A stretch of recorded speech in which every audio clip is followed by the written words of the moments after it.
Testing. Yep. Cool. Testing.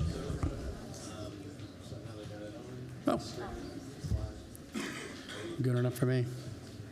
The magic of IT. Welcome, everyone. Sorry for the tardiness. Forgive our lateness, but we'll go ahead and get this meeting kicked off. This August 26th regular board meeting for the town of Waxhaw. Please rise for the Pledge of Allegiance and a moment of thanks and praise.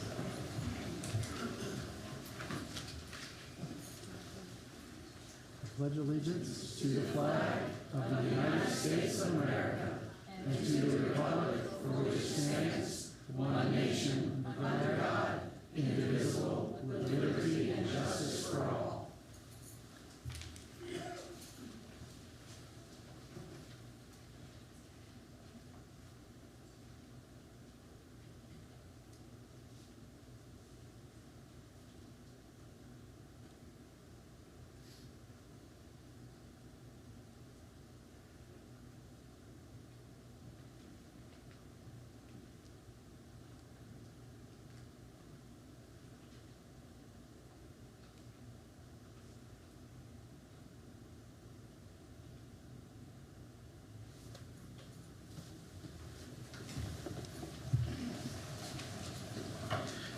Thank you. So I know we have some adjustments to tonight's agenda. Commissioner Wesolek, I believe you had a proposed adjustment to the agenda. Yes, I would like to add to old business a decision on the public hearing for general rezoning petition RZ 16261-2025. Is this an addition or? Yes, because tonight's the public hearing was scheduled, but I'm requesting to add to old business a decision on the public hearing.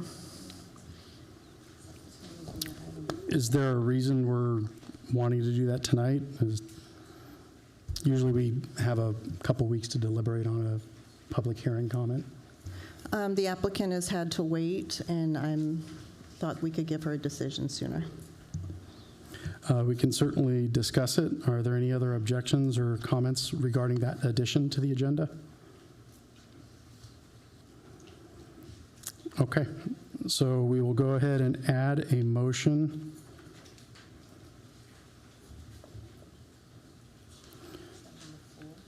to approve RZ 016261-2025. Okay. So that becomes, we'll call that H1B or H2. H2. Okay. Any other adjustments or amendments to the agenda? I have a couple I would like to make as well. So tonight, we're going to advance the consent agenda and the recognition sections. That would be section E and F. We will advance those to before the general public comments. So we'll do that before section D. So it'll be C, E, F, and D.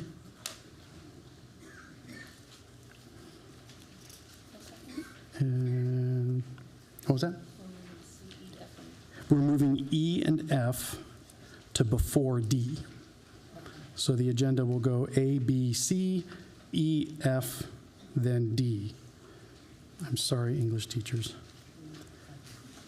And then we will move the old business.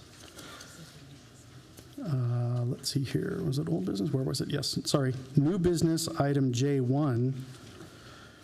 We are going to move to recognition.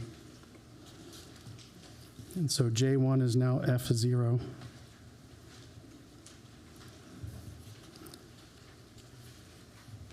Any questions? Is everybody clear on that? Any concerns with those adjustments or amendments? Sorry. The only thing I had a question is the item that I added. I think would be I4. Add motion. I said H2 just to put it right after the public hearing. So we'll do the public hearing and then we'll do that. So it would be like the first old business, or? Yeah, 6 and 1 half dozen the other. So we'll make that I0.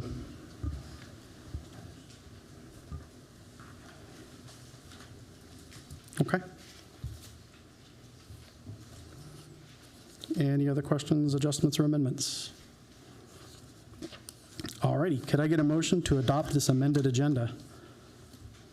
So moved. All in favor? Aye.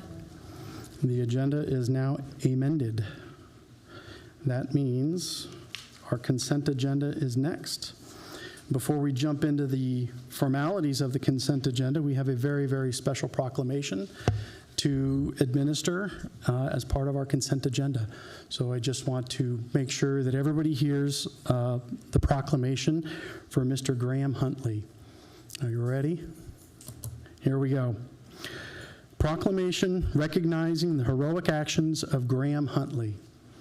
Whereas on August 12th, 2025, 6-year-old Graham Huntley is being hailed as a hero after his passion for trains helped prevent a derailment in downtown Waxhaw.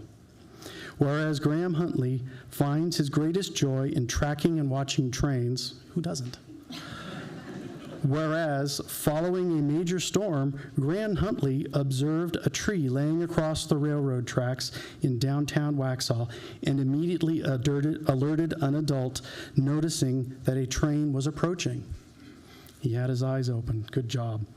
Whereas Graham Huntley's quick thinking and timely warning enabled an adult to notify the train conductor, allowing the train to stop safely just feet from the fallen tree. And whereas Graham Huntley's attentiveness, bravery, and presence of mind prevented a major train derailment in the heart of downtown Waxhaw and helped protect lives and property. Now, therefore, be it proclaimed that I, Robert J. Murray, Mayor of Waxhaw, Town of Waxhaw, do hereby recognize and commend with deep admiration and gratitude the heroic actions of one Mr. Graham Huntley, whose selfless courage and keen observation exemplify the spirit of community and vigilance. Adopted this 26th day of August, 2025.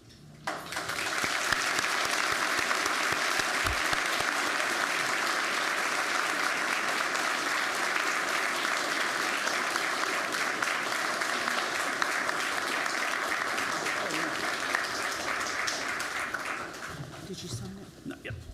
Yeah. See if you'll just go ahead and sign it. Sorry. And then I'll sign it. Okay.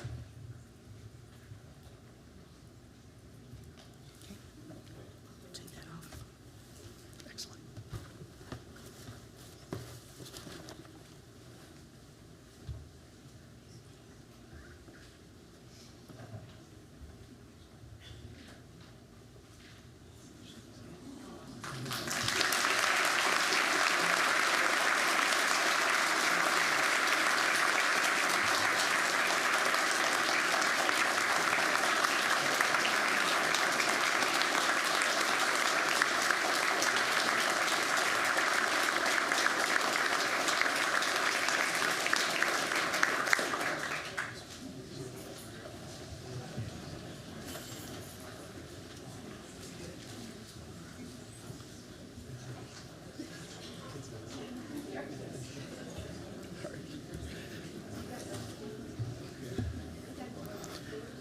I see an ice cream in his future.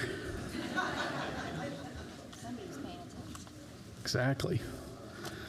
That's what happens when you're not on the phone. You save the day. All righty. Next up, can I get a motion to adopt the consent agenda? So moved. All in favor? Any opposed? This consent agenda is now adopted. Next up, we would like to do recognitions. So for recognition, we have a resolution 2025-023 in honor of one Donnie Gay. I moved that.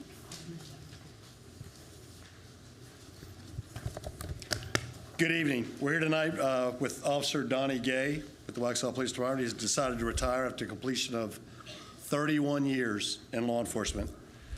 He served the Monroe Police Department, Wingate, town of Wingate, as well as the town of Waxhaw. He served honorably for the last 5 years in the town of Waxhaw.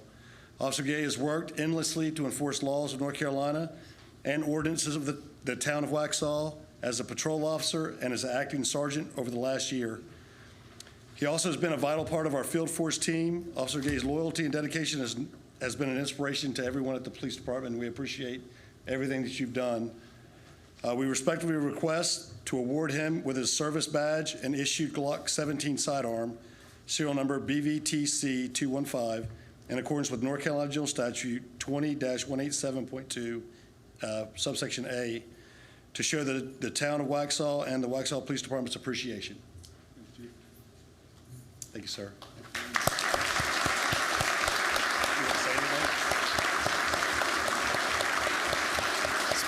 Speech.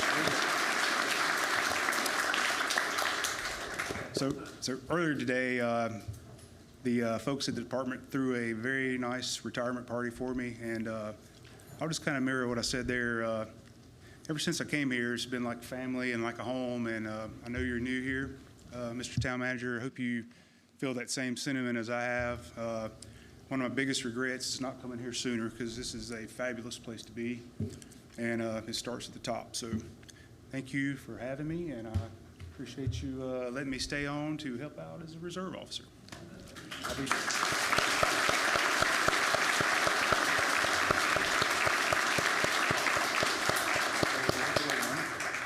And thank you for your many years of service all over. Thank you. Thank you. All righty.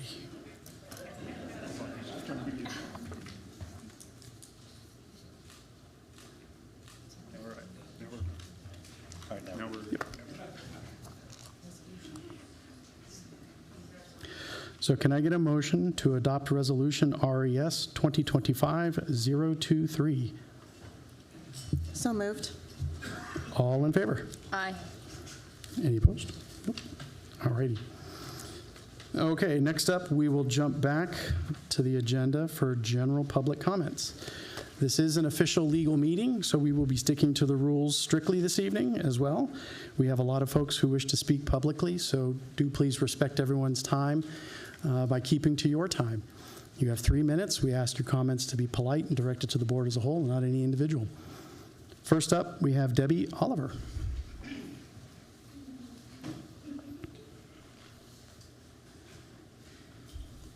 Thank you for the opportunity to speak today. I want to tell you, my comments will be less than 3 minutes. They're very short. One of the biggest things is I'm just very, very frustrated, at which I'm sure that a lot of people in and around Waxhaw are. The growth, I am not opposed to growth, but growth that is on steroids is pretty much unacceptable. There's no infrastructure for roads. There's a subdivision that was just approved on going out towards 521. And the subdivision that sits right next to it is where I live. We have wells, we have septic tanks. Now, is there going to be water that comes out there? Is there going to be septic that comes out there? I think it's prudent to have infrastructure before you have growth. And the Waxhaw, I moved here 21 years ago, and it was one of the reasons I moved here was because it was a nice southern small town. It's not that anymore. So the growth continues, and again, I'm not opposed to growth if it's done properly. Traffic is out of control, and it just seems like, anyone can come in here and say, yep, I think I'm going to build 500 houses over here, and it seems to be approved, and that's just... For people who live here and who want to come and live here, they're not going to be able to do that. There's not enough school rooms anymore because schools aren't going to be built for the next couple of years, and the population is just exploding, and there's 2 out of the 3 major schools here are at capacity. So I would hope that you would take into consideration any further growth and make sure that it is appropriate for the people of this town and the surrounding areas. Thank you. Thank you.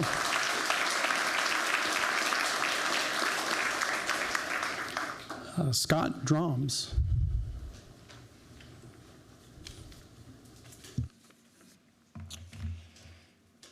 Good evening. Nearly every Sunday for the past 7+ years, I've had the fortune to play in a pickup soccer match at Nesbitt Park with an outstanding collection of individuals consisting of male and female players ranging in age from preteen to late 50s.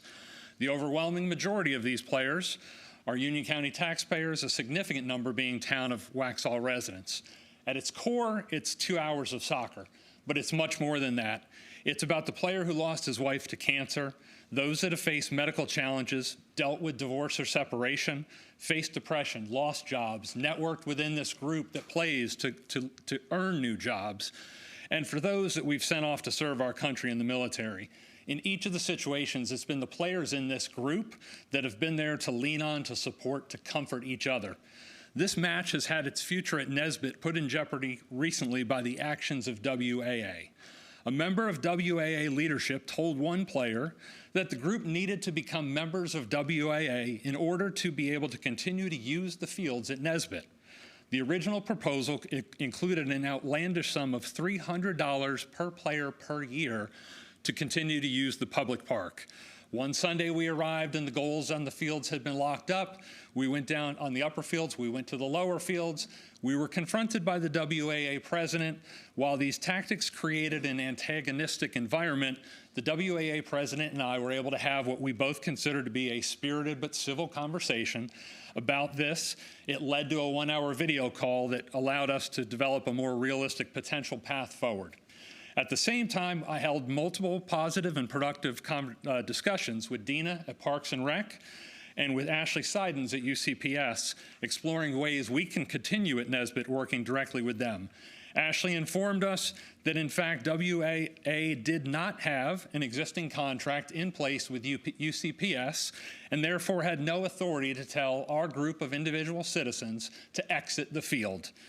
We've been lied to multiple times by WAA about the availability of the fields, including the weekend of August 16th and 17th. And one of the members of our group received a text from the WAA president who said, "The Sunday soccer group is really a pain to deal with." I find these examples not to align with the vision that I believe this board had when it entered into the contract in July with WAA as it relates to Nesbitt. Specifically, Section 2.4 of that agreement states, "Any communication to Waxhaw citizens and WAA about the fields will be a unified message to be agreed upon in advance by the Parks and Recreation Director and the WAA representative. A vibrant community is one where residents are engaging in outdoor activities and gathering in positive fellowship. We believe this Sunday group is a perfect example of that." Ladies and gentlemen of the board, thank you for your time on the behalf of the Sunday Morning Pickup Group. And may I ask that a official copy of a longer, more Yes, detailed version if you want to of this turn be in an entered official into the copy record? to our town clerk, Brandy, she would be more than happy to take that for you. I've noted those dates, and I do have your email address here in your sign-up, so thank you.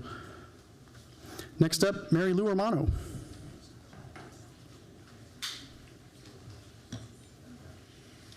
Good evening. Last year, the BOC voted against the DeWitt apartment, supposedly due to the years-long delay of the commercial portion of the project. Now here we are with another apartment that has even less commercial. The reasons against yet another high-density project remains the same. Nothing has changed, or if anything, it is worse. The surrounding infrastructure, the traffic, the school overcrowding. When looking at the project plans, bottom right there is a red-marked annexation area with 2 roads marked connection to future phases of the Olivia development. All we have seen is Phase 1A, so when can we expect the numerous other apartments with another 600, 900 or more units? For a possible 900 apartments, along with Emerson across the street with 800 homes across the street, all emptying out to Providence Road. All of this will dump into Providence Road, not a parkway, as many people are heading up to Charlotte. You see it on 16 now. Your plan is to give this developer what he wants for possibly finishing East Parkway that will still be useless and outdated and will still empty out on Providence Road. There are fewer people pushing for this parkway than want it due to reasons why it won't work. Now to schools. I have given everyone a report by Sarah Himmel from UCPS about the Olivia, which states which school the residents would be assigned to, their enrollment percentage as of February 2025, as well as the repercussions this assignment will have on the schools. Waxhaw Elementary, 90% capacity. Cuthbertson Middle, 100.2% capacity. Cuthbertson High, 103.8 capacity. An eye-opening report if I say so myself. Please read the whole report. These are not only These are not the only Union County schools to be affected and suffer due to student overload from Waxhaw's high-density approvals. And this report is before the building of the 4,000 homes 3 commissioners have approved for future development. How many more students this will bring in is unknown at this point. To some on this board, do you believe that Waxhaw exists in a bubble and decisions you make for Waxhaw don't affect surrounding communities? If so, then you are living in a bubble. We are the surrounding communities. We do have a dog in this fight and also should stand up against your reckless disregard affecting all of us. The fact that 3 BOC members can hold a whole community hostage, affecting all those around it by doing whatever they want for purposes their egos or some kind of gain rather than doing the job they were elected to do, which is look after its residents, is mind-boggling and goes against true democracy. It's insanity. In 3 months, the 3 of the Board of Commissioners may no longer be here, and we all have to live with the carnage you have caused. You have turned the future Waxhaw into a Pineville, with its quaint Main Street now surrounded by apartments, townhomes, and unbearable Charlotte traffic. Listen to the residents who put their trust in you to do the right thing for Waxhaw. They may know what's best for it, too, as they live here, and it's their town, not yours to rule like kings and queens. What is best at the moment is to slow down and let what is already in the works be finished before rushing into more. Thank you for your time.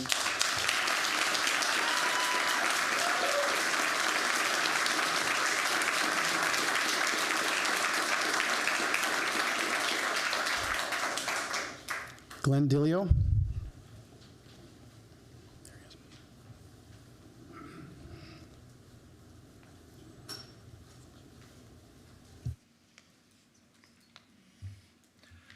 Good evening. My name is Glenn DeLeo. I live south of Waxhaw proper.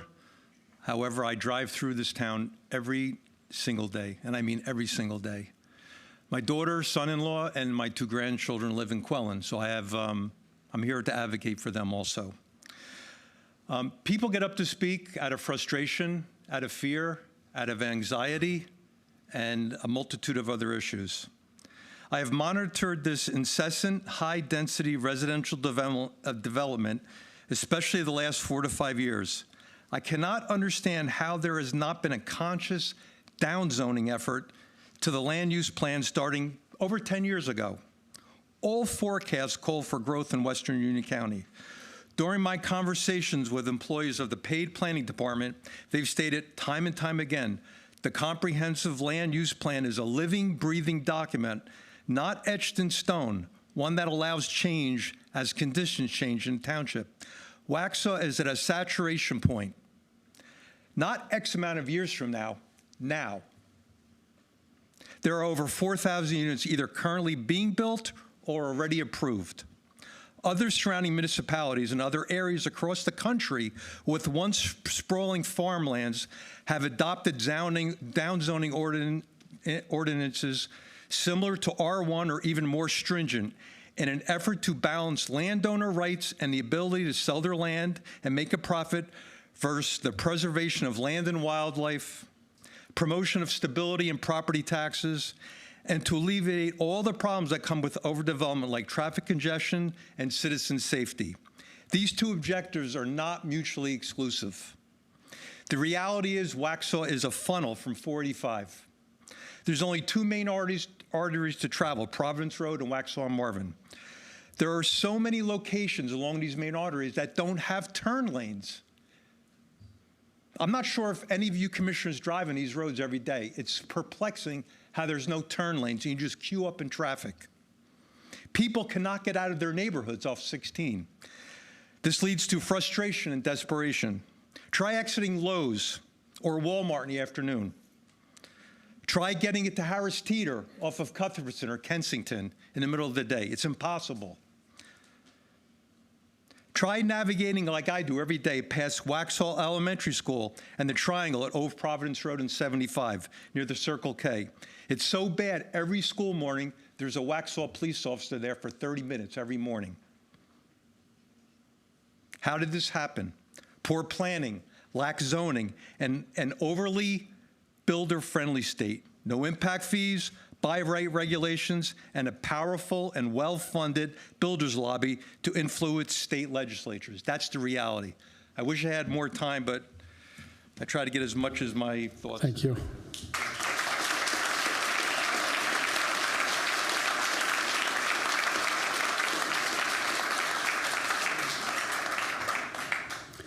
Debbie Prouty?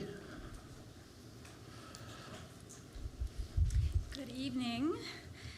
I am also here tonight to oppose a rezoning request for the views at Olivia. And while I understand the desire for growth, this project represents the wrong kind of growth that we need right now. So I'm going to echo a lot of what people have already said. So our town is already straining under the weight of rapid development.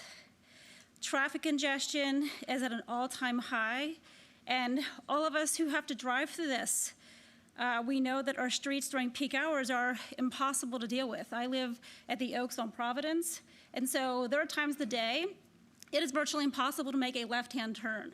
Tonight I had to make 2 left-hand turns to get here and was stuck in traffic on Providence because it's just, at this point, it doesn't even matter what time of day, there's so much traffic on Providence. And you're going to be considering adding even more units along that are going to funnel into Providence. Traffic is going to be unbearable. We've already talked about the issues with schools.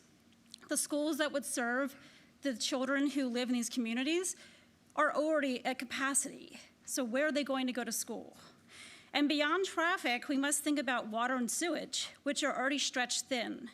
We also have to consider long-term environmental costs, like wildlife habitat, increased stormwater runoff, and the disappearance of just the natural surroundings that make Waxhaw, Waxhaw. And it's all disappearing because there's this hungry growth. I mean, somebody's making a lot of money off of this. That's, I mean, obviously what's driving this is that somebody's making a lot of money. And we're having to suffer the consequences. It's like there's this focus on this short-term greed without considering the long-term impacts that all of us are going to have to deal with, because I love living here. I don't plan on moving, but it's just becoming unbearable. I love to go with my friends to go to downtown Waxhaw. I love the increase of the restaurant choices. And that's the thing too, is that we're looking at increasing the rezoning to allow for more residential area. What about the commercial? If you look at just, and I'm not a civil engineer, I'm not a city planner, but even I understand that we are totally lopsided between residential percentages versus commercial. Why are we doing more residential? We need more commercial, so keep it as is. And I also find it extremely frustrating that instead of us expressing our views to you and then you all having time to think about it, you're really kind of just giving in to the applicant and going to give them a vote tonight without you guys really taking time to think about all of our concerns, because there's a lot of people here tonight who are not happy about this. We're very concerned about our community, and we really wish that you all would think about the long-term consequences of this. Thank you.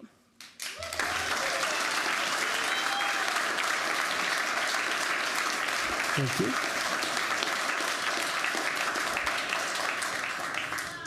Next up is Jean Day.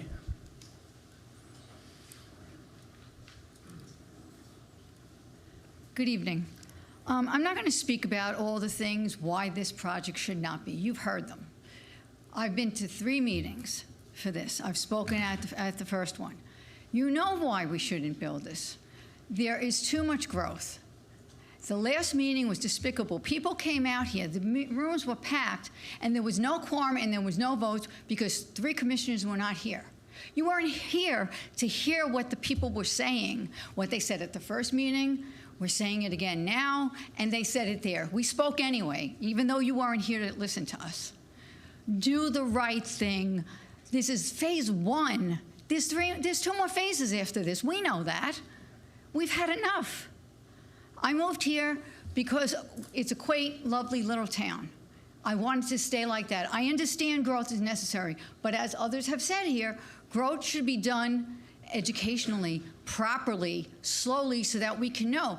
Septic tanks, you can't hook up to the water. It's absurd. Do the right thing for this community. Listen to your constituents. Vote this down. Slow down the growth. If you're not running for office, you should still do the right thing and listen to your community. Listen to your town. Stop this. Vote this down now.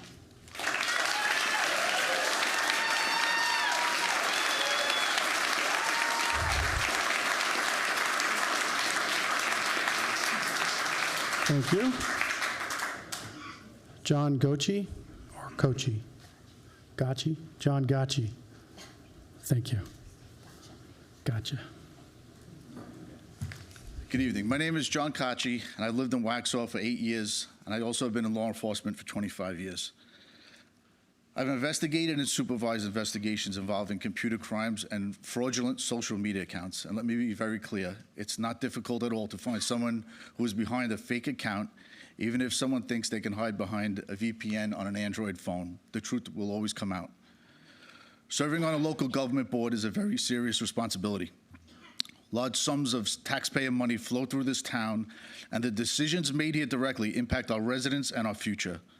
That is why it would be absolutely unacceptable if anyone in this position chose to engage in dishonest behavior or misled the public.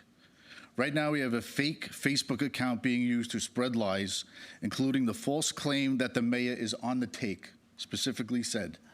Not only is that untrue, but it undermines the integrity of this board and the trust of the people you represent. Now, I'm going to follow the rules and ask the board as a whole, but I have one commissioner specifically that I would like to ask, but I'll ask this question as a whole. Does anybody have any knowledge whatsoever of the Facebook under the account named Martin Hopster? The people of this town deserve a clear and honest answer. Thank you very much.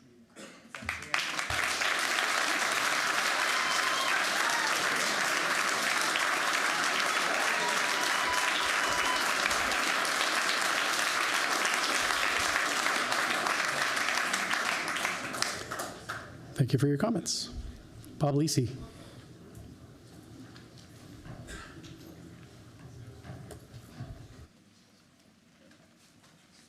Good evening, Mayor, and members of the board. My name is Rob Lisi, and I'm a resident of Waxhaw.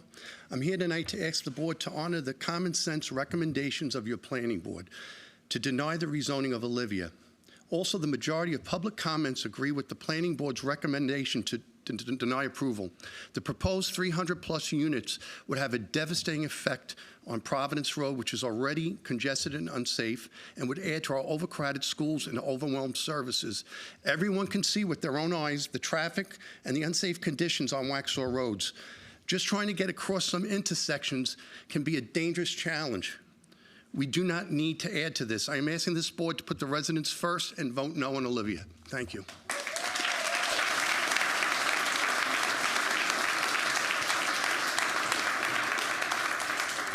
Joe Lepos.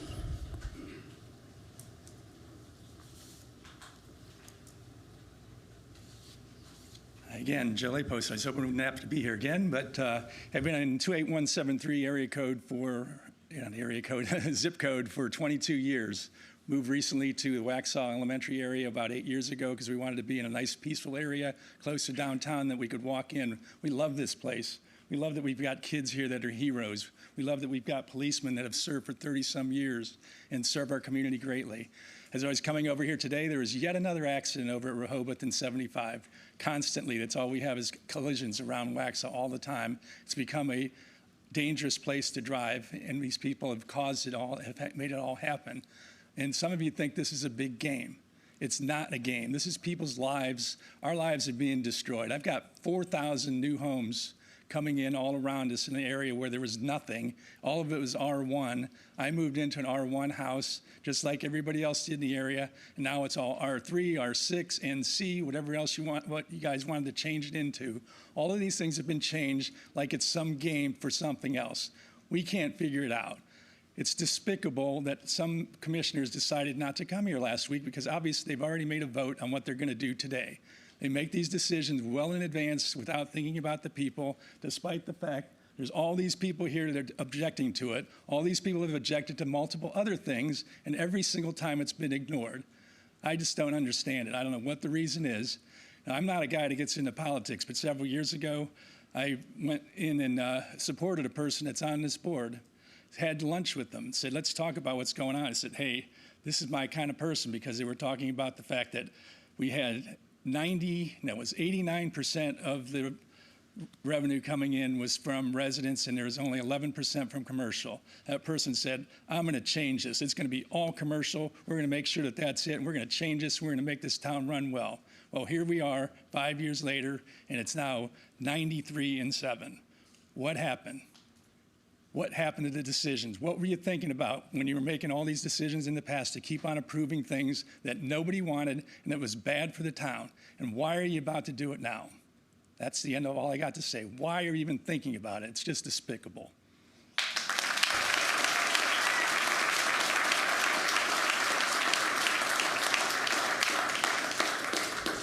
Next up is Jared Bard.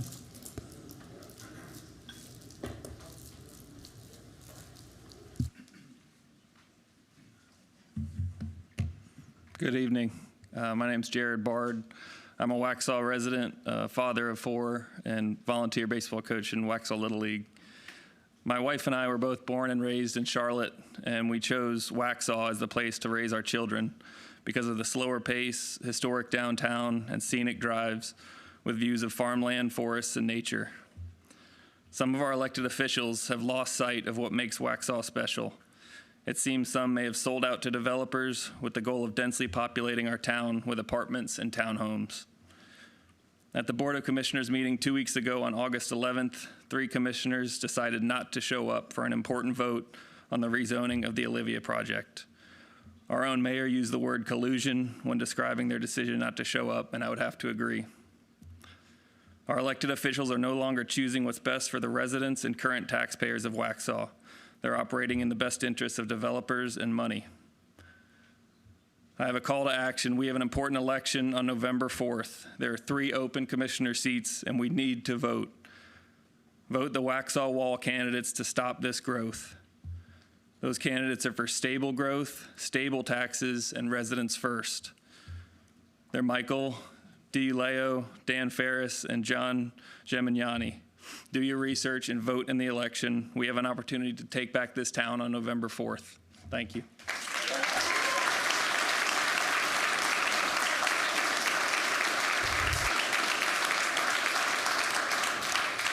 Thank you. Next up is Libby Gallagher.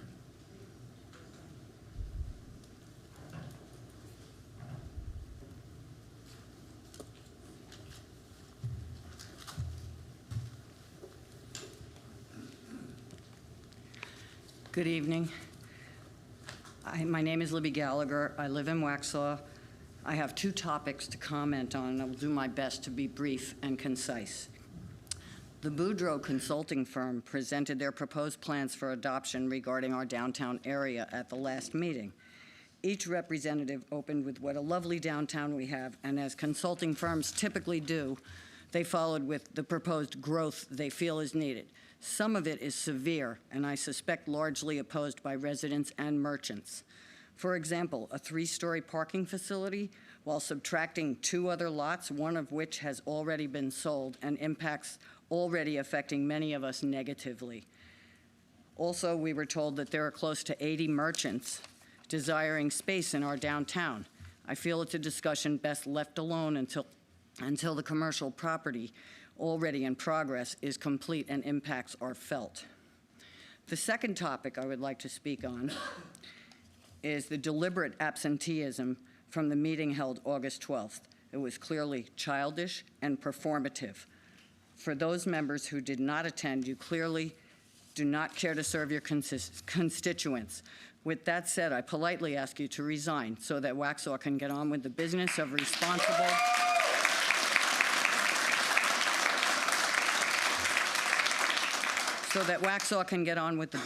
responsible governance. We are, all of us, faced with consequences yet to come for overdevelopment you have previously approved. Power is erratic, traffic is overwhelming, and I'm concerned about the quality of our water supply and sewer. I appreciate your time, and I'm personally hoping my frustrations don't prevail and I can remain a resident of Waxhaw. Thank you.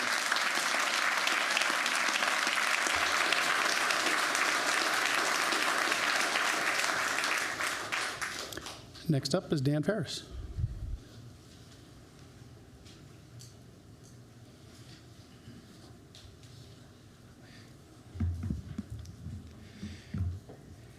Good evening, Mayor. My name is Dan Ferris. I've been serving on the Planning Board for 5 years, and I've been chair of the Planning Board for 3. But most of all, thank you to all the concerned residents that came out to tonight's Board of Commissioners meeting to voice our shared concerns about the proposed development projects. I appreciate each and every one of you that came out this evening. A sitting commissioner who has claimed multifamily dwellings or apartments are a net positive for the Waxhaw tax base. That is simply not true. Facts are clear. Town of Davidson financial study found that commercial property delivers nearly 8 times more benefit per acre than apartments do. A national study found that for every tax dollar of revenue collected, commercial industrial use costs just 30 cents, producing a surplus that helps fund schools, roads, and the key core services that Waxhaw depends on. Bottom line, apartments are not a tax-based solution for Waxhaw. They are a strain on our infrastructure. They are a strain on our long-term service costs, and they do not generate the surplus revenue commercial development provides. I close with this. As a fellow resident and volunteer on the Planning Board has already given a recommendation of a no vote. I encourage this Board of Commissioners to follow suit and vote no on tonight's proposed projects.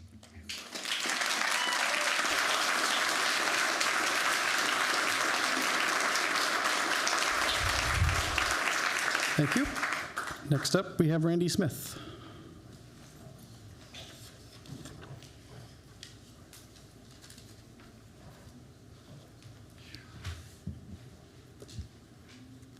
Glasses on here.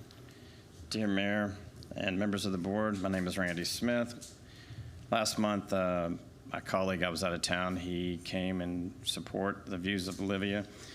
We noted that the infrastructure investment is not only critical to the success and access for this development, but it also represents a major step forward in unlocking the long-term development potential for the 100+ acres our family owns, as well as the balance of the land along this corridor. We are the adjacent property owners, and the approval of the Olivia rezoning is a milestone for our next step. As we previously shared, we have invested well over 6 figures to evaluate potential uses, public-private partnerships, ensure the viability of our proposed non-residential development, and the successful construction of the parkway along the site's frontage. This is to say we are committed to making the vision a reality. The land owned by Typar and Belk accounts for a meaningful segment of the parkway. I again want to emphasize we believe the support of this rezoning will lay the groundwork for our future retail and commercial development that will also include land set aside for recreational amenities to serve the community.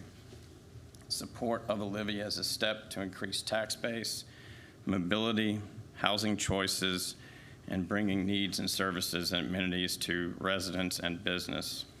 We are optimistic that the board will approve this rezoning as a clear sign of support for both implementation of the parkway and the provisions of adequate housing, exclusive multifamily, which are essential to community growth and attracting very investment sought after area. Thank you for your time. Thank you. Next up, we have Wendy Burks.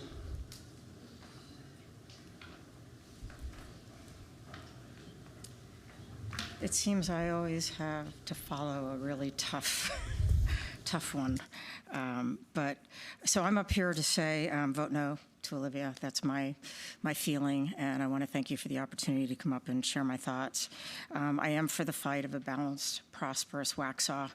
I do beg you to freeze the residential development approvals until we have a stronger tax income balance between the commercial property and the residential properties, getting a healthy balance. I know there's been a lot of numbers spewed tonight and a lot of facts given.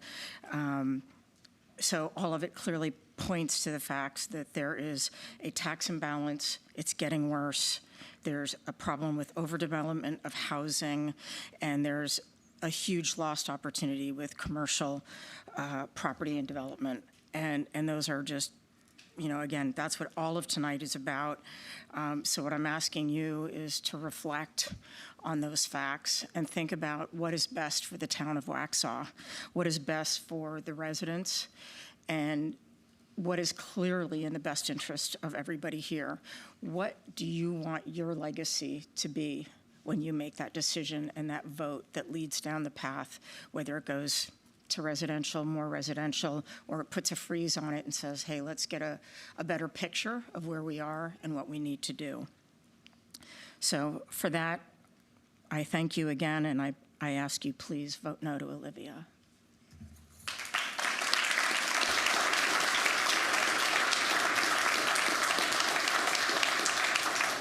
Thank you. Jeffrey Floyd? No? Yes? Thank you. No worries. Nikki Hernandez?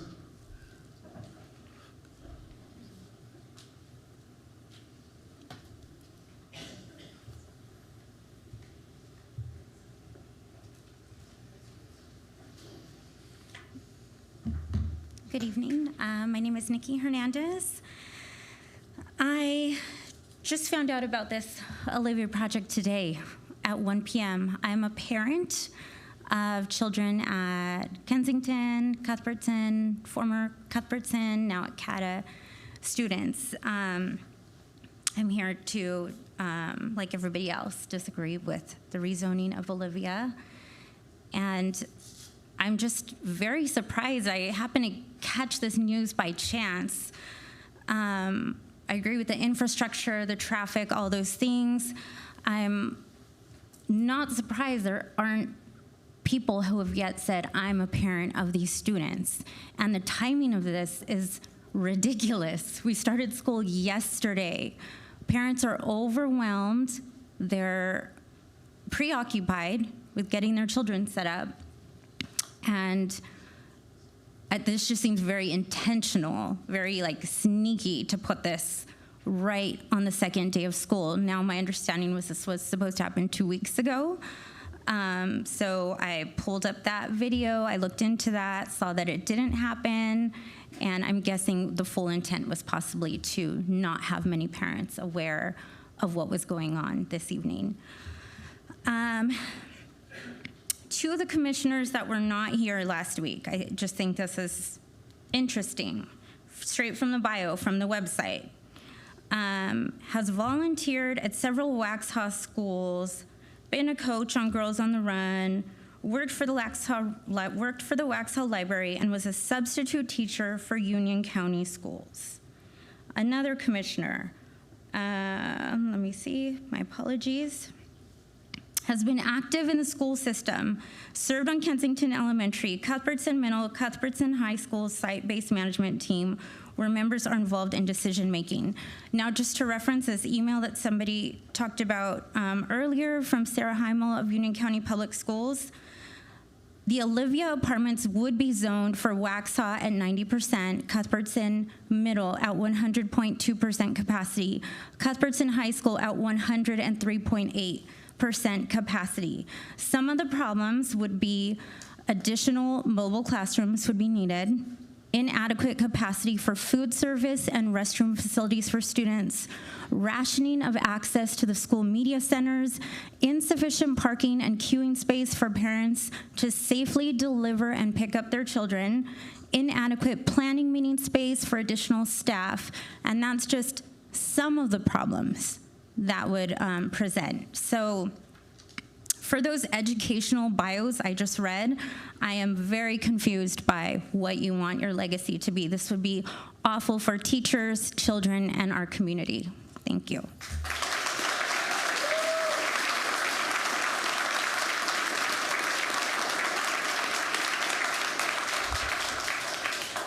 Jeff Carroll?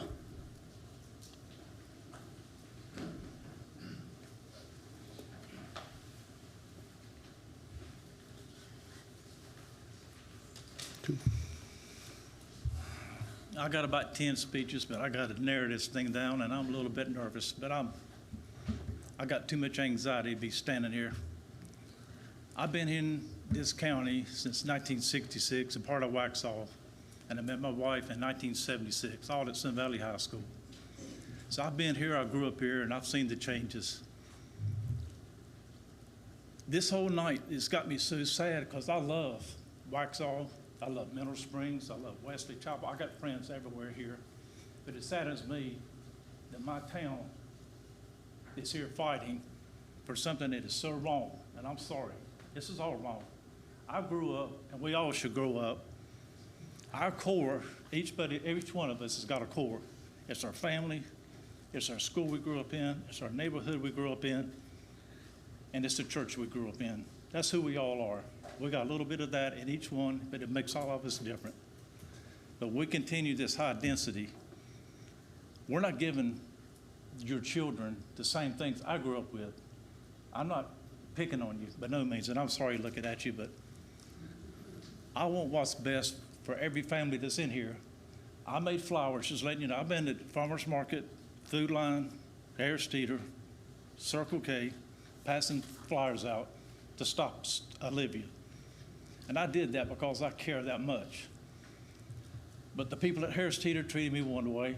It was all loving, but it's a different class of people. But when I go to Food Line, I saw a totally different class of people, and it was mainly the locals that live here. And they stood with me and said, "Why are you doing this?" I says, "I just care about everybody here. I don't care if you're rich or poor. We're all equal." And these people don't seem to have a voice in this town anymore. And that's why I'm here. When you feel this way, we have to make decisions, all y'all, make decisions for everybody here, rich or poor.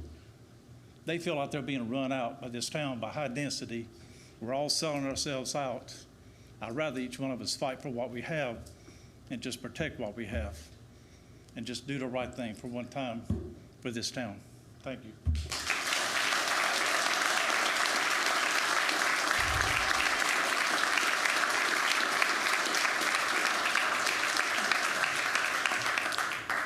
Thank you for your comments. Next up, Jordan Bean.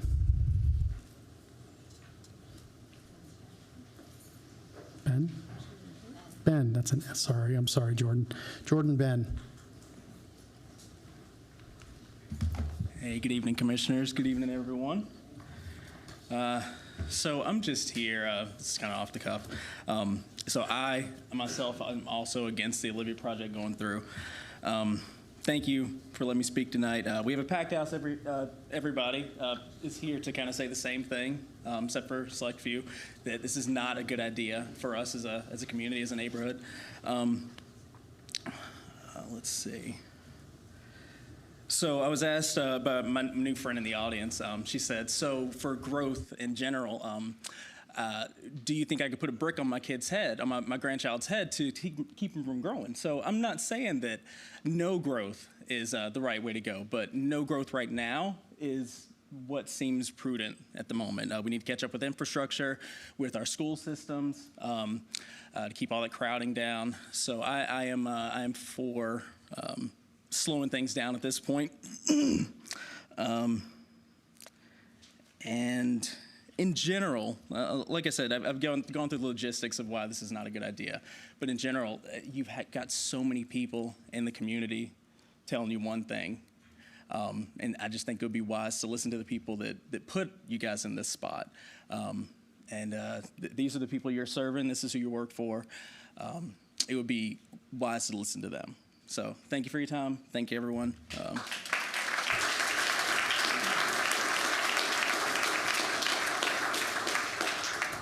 Thank you, Jordan. And that concludes tonight's general public comments. We will move back to recognitions, and we would like to introduce tonight, after a long and exhaustive search, it is finally my pleasure to formally introduce our new town manager, Mr. Scott Dadson.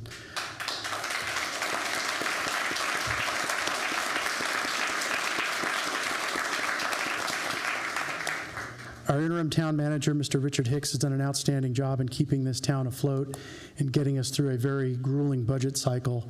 And we're very happy to have someone who appears to be cut from similar cloth with 20-some years of experience in and around North Carolina, South Carolina, Virginia, and a little bit of time in Oregon. So forgive him from being from the left coast, but he just spent a few years there. It's okay, he's cool. I wanted to talk, right? Anyway, without further ado, we'll go ahead and swear in Mr. Scott Dadson. And would you like to say anything to greet the crowd, greet the people? Hello, everybody. My name is Scott Dadson. Glad to be here in Waxhaw. I actually have 38 years of experience, but that's all right, Mayor. 18 years I didn't off want to isn't age too him. bad. I don't want to age him. I don't remember how old my kids are either, but glad to be here. Great staff. Appreciate the board and every member of the board and all the staff for the warm and welcomeness that they have given to me, and I look forward to working hard for you folks here in Waxhaw. So thank you for the opportunity.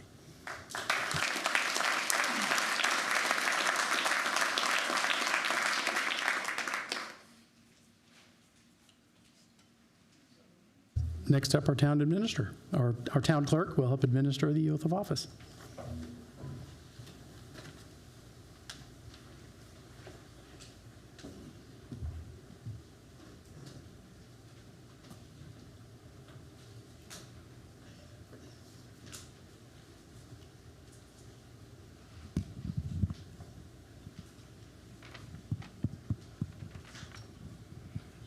Right hand on the Bible.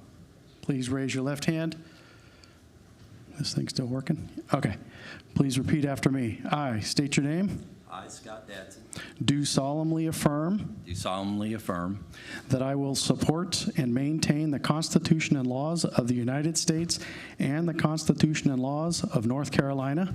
that I shall maintain and, thank you, the Constitution and laws of the United States and the Constitution and laws of North Carolina, Not inconsistent therewith. not inconsistent therewith, And that I will faithfully discharge and that I will faithfully discharge the duties of my office as town manager the duties of my office as town manager of the town of Waxhaw, North Carolina.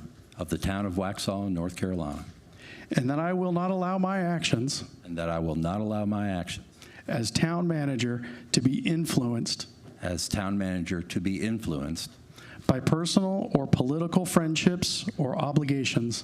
by personal or political friendships and obligations. So help me God. So help me God. Congratulations.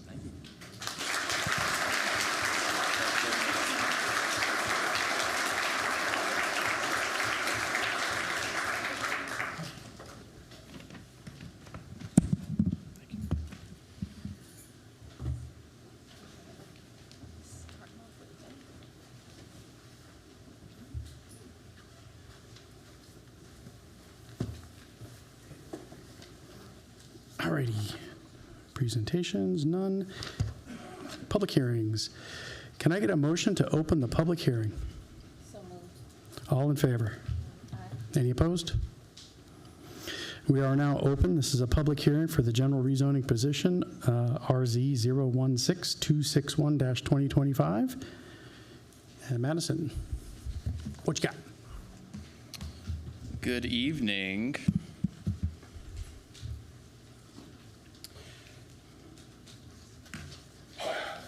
I am Madison Miller, Assistant Planning Director for the town, and I am before you to present the public hearing for rezoning petition RZ 016261-2025.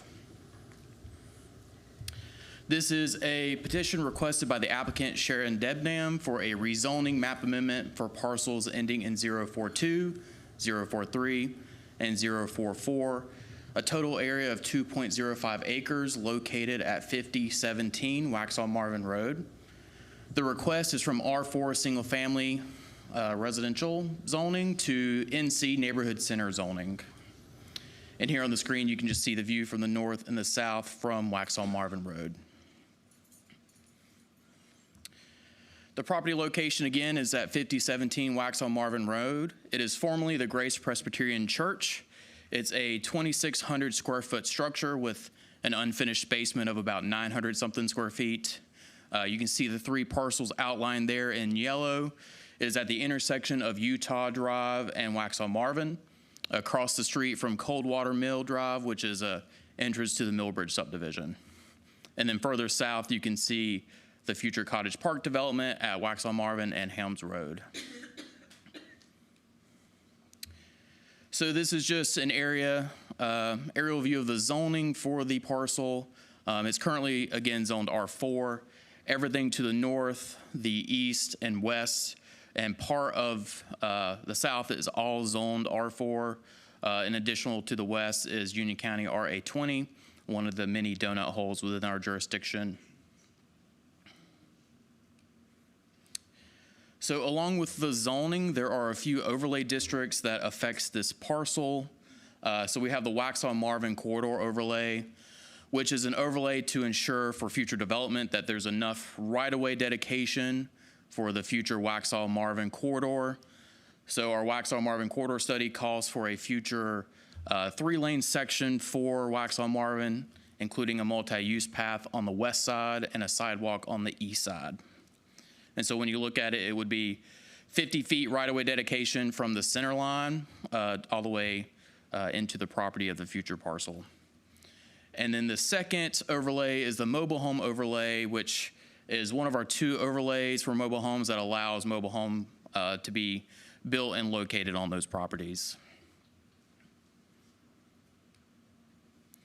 So the future land use, everything noted in yellow is medium density residential, and then everything in brown is under the mixed use designation. So the medium density residential allows for a mix of housing at a density of 3 to 4 units per acre, with 8 units per acre if it's done as cottages. So the purpose of this is to provide for a mixture of housing, such as single-family detached, townhouses, and cottages. And so the purpose is to provide that mixture of housing of those at the traditional suburban style neighborhood found throughout the majority of Waxhaw. And so I have the mixed use designation up here as well for you to review. So this is intended for smaller scale offices, neighborhood oriented retail and services, really to support neighborhoods in the vicinity of these mixed use parcels. And so it's an alternative to the auto-oriented commercial centers that you can see along Highway 16, and again, at a neighborhood scale. So with that mixed-use node in mind for the future land use, we had come up with a neighborhood center zoning district. So this is the requested zoning district in the change. So again, neighborhood center, similar to the mixed-use future land use destination, is intended for small-scale office retail spaces to support existing neighborhoods while allowing a mix of residential such as townhomes, duplexes, triplexes, and then upper story multifamily. And so with this potential for neighborhood center and with it being surrounded by R4, it would require a Class A buffer requirement there, as you can see on your screen. And then on the next slide, I'll go into additional parameters of the neighborhood center zoning district. So when we think of neighborhood scale, we have limited the square footage or the footprint of each building to 10,000 square feet. And then when we talk about multifamily residential, it is not allowed to be located on the ground floor. It's only allowed on the second floor or above.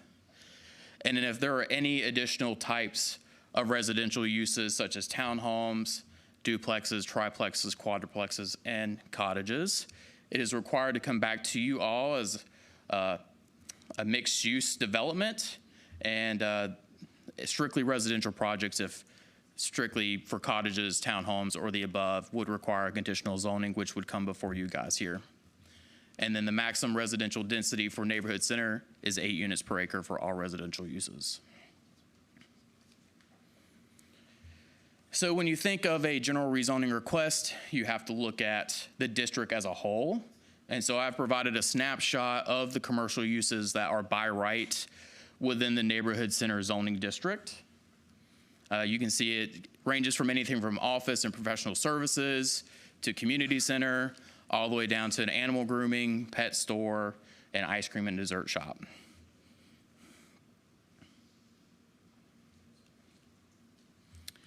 So pedestrian improvements. This is a topic that comes up quite often when some of these requests come in. So when new developments and large redevelopments, except for infill single family, if they're just building one home, they were required to build and fund sidewalk improvements along their parcel frontage. So if you remember me talking about the Waxhaw Marvin corridor study, if this property were to come in for redevelopment, they would be required to build the sidewalk on the east side of Waxhaw Marvin, as on the slide, path 13 is a shared use path, which is on the west side. And then again, with redevelopment, that's when we would start looking at our overlay district for Waxhaw Marvin, which would include that right-of-way dedication. So at the July 15th Planning Board meeting, the Planning Board gave a unanimous unfavorable recommendation to you all tonight. They stated the request is inconsistent and unreasonable based off the current 2040 future land use plan and land use map. So this is what will be your reasonableness and consistency statement for, I guess, after this presentation. Again, with the modification to the agenda, this was expected to go to the next meeting, so ignore this slide. And then, as always, any questions, comments?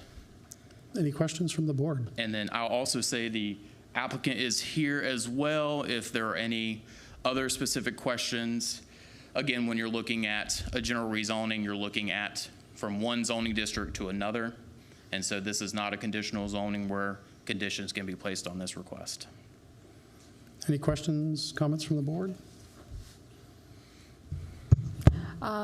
You know, Madison and I spoke, and I guess my initial concern that it wasn't a conditional rezoning because there are so many uses that we were concerned that if, not this applicant, but in many years when your children might not want to carry on what you wanted to do, there would be a concern. But in meeting with the applicant a few months ago, I'm comfortable in knowing that, you know, she's really looking to carry out her dad's dream and in community service and really serving the community. And the church is beautiful. I got a nice little tour of the church. It's beautiful. It's quaint, and I think it would be a nice addition. But I guess in the future, because anything can go there, there's 85 different uses, I think we just have to be more careful on just making it general rezonings, because we want to make sure that not maybe for now, but 25 years from now, what can that be? And, you know, in this case, it's a church, so I'm hoping it's not, I'm pretty sure it's not going to turn into a bar, but. Yeah, no, understood. Yeah, that's really the difficulty with the general rezoning is you have to consider everything, any potential use in that zoning district, as Commissioner Wedder alluded to. Questions, comments? Well, the applicant has lived here for many years, and her family has been here for even longer. She has been speaking to this board and even planning members for quite some time with regard to her desire to have that building serve the community as a whole. And that has been her intent all along, to do that and to share that with the community as her family's land sits there with the church. So I was just going to ask, the planning board denied this, and that was based upon the fact that they wanted it to be conditional zoning. Is that the reason? That was one of the discussion points, was potentially coming back with a conditional zoning plan to show the specific uses. So again, for conditional zoning, that's typically a site-specific plan where uses are outlined specifically, and then any modification or really change from that would require additional approval from you guys. But the applicant's request was within her, which she was allowed to make. Yeah, correct. So the state allows a property owner to request a general rezoning, a conditional rezoning. So that is an avenue for which she is allowed to go through. Okay. Any other questions, concerns? Okay. Anything else to present? I'm good if you're good. All righty. I think we're good then. We got a public comments. So thank you, Madison, for the presentation. We will move forward to the public comment section of this general rezoning public hearing. First up is Sandra Smith. Did Sandra Smith? Oh, there she is.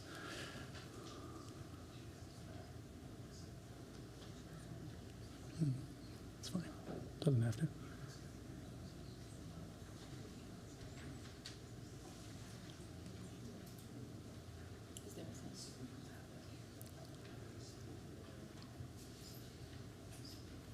Just 3 minutes to make any comments if you like. Good evening. My name is Sandra Smith. I am currently an employee with Union County Sheriff's Office, about to retire in a few days, and also a certified event planner that I have done multiple events in the Waxhaw area using the venues that are in Waxhaw, and I would like to be able to use the 5017 as a micro wedding venue. A micro wedding venue is a venue that only seats up to 50 people, and it is similar to the fact of, with me working at the sheriff's office, I actually see people who come in and they get married at the magistrate's office and they're out the door. And that's a beautiful thing. It's $50 and everything, or you actually have people who have to rent some of these larger venues and they have to pay $6,000 or more, and I know that because I planned some of those weddings. And they have to pay $6,000 or more, and then they didn't have to decorate it. So what I have proposed to do with that building is to fully glam that building out.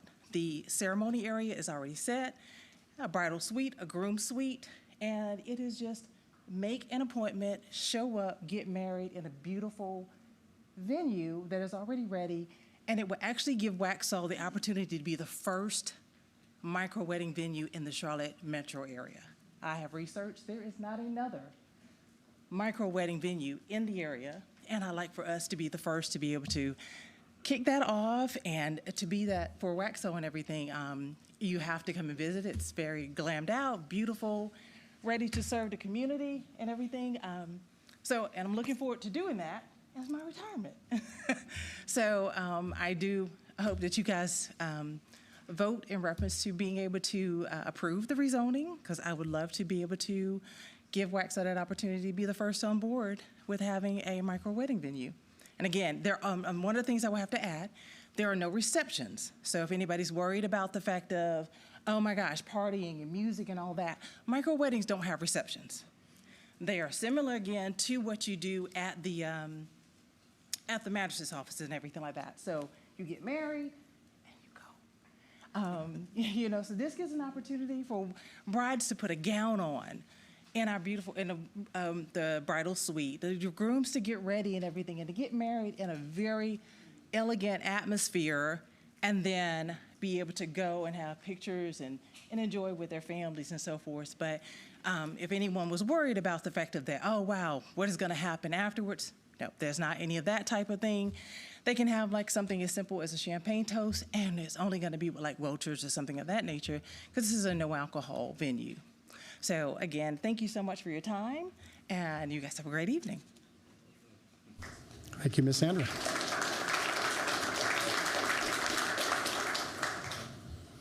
Thomas Engels. Mayor, I just wanted to say I watched the planning board meeting, and I do support everything that you want to do, but I also agree with the planning board that they felt it's a bit of a sledgehammer approach to the zoning, and I think it would have been better for them to, for staff to perhaps guide into a conditional zoning district.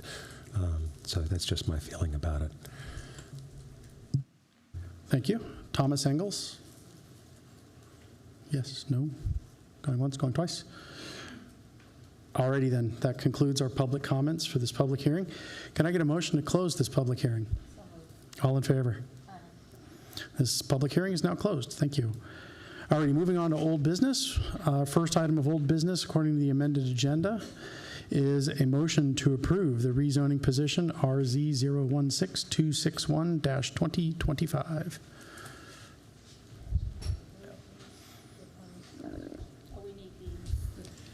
Can I have the original slides up? IT?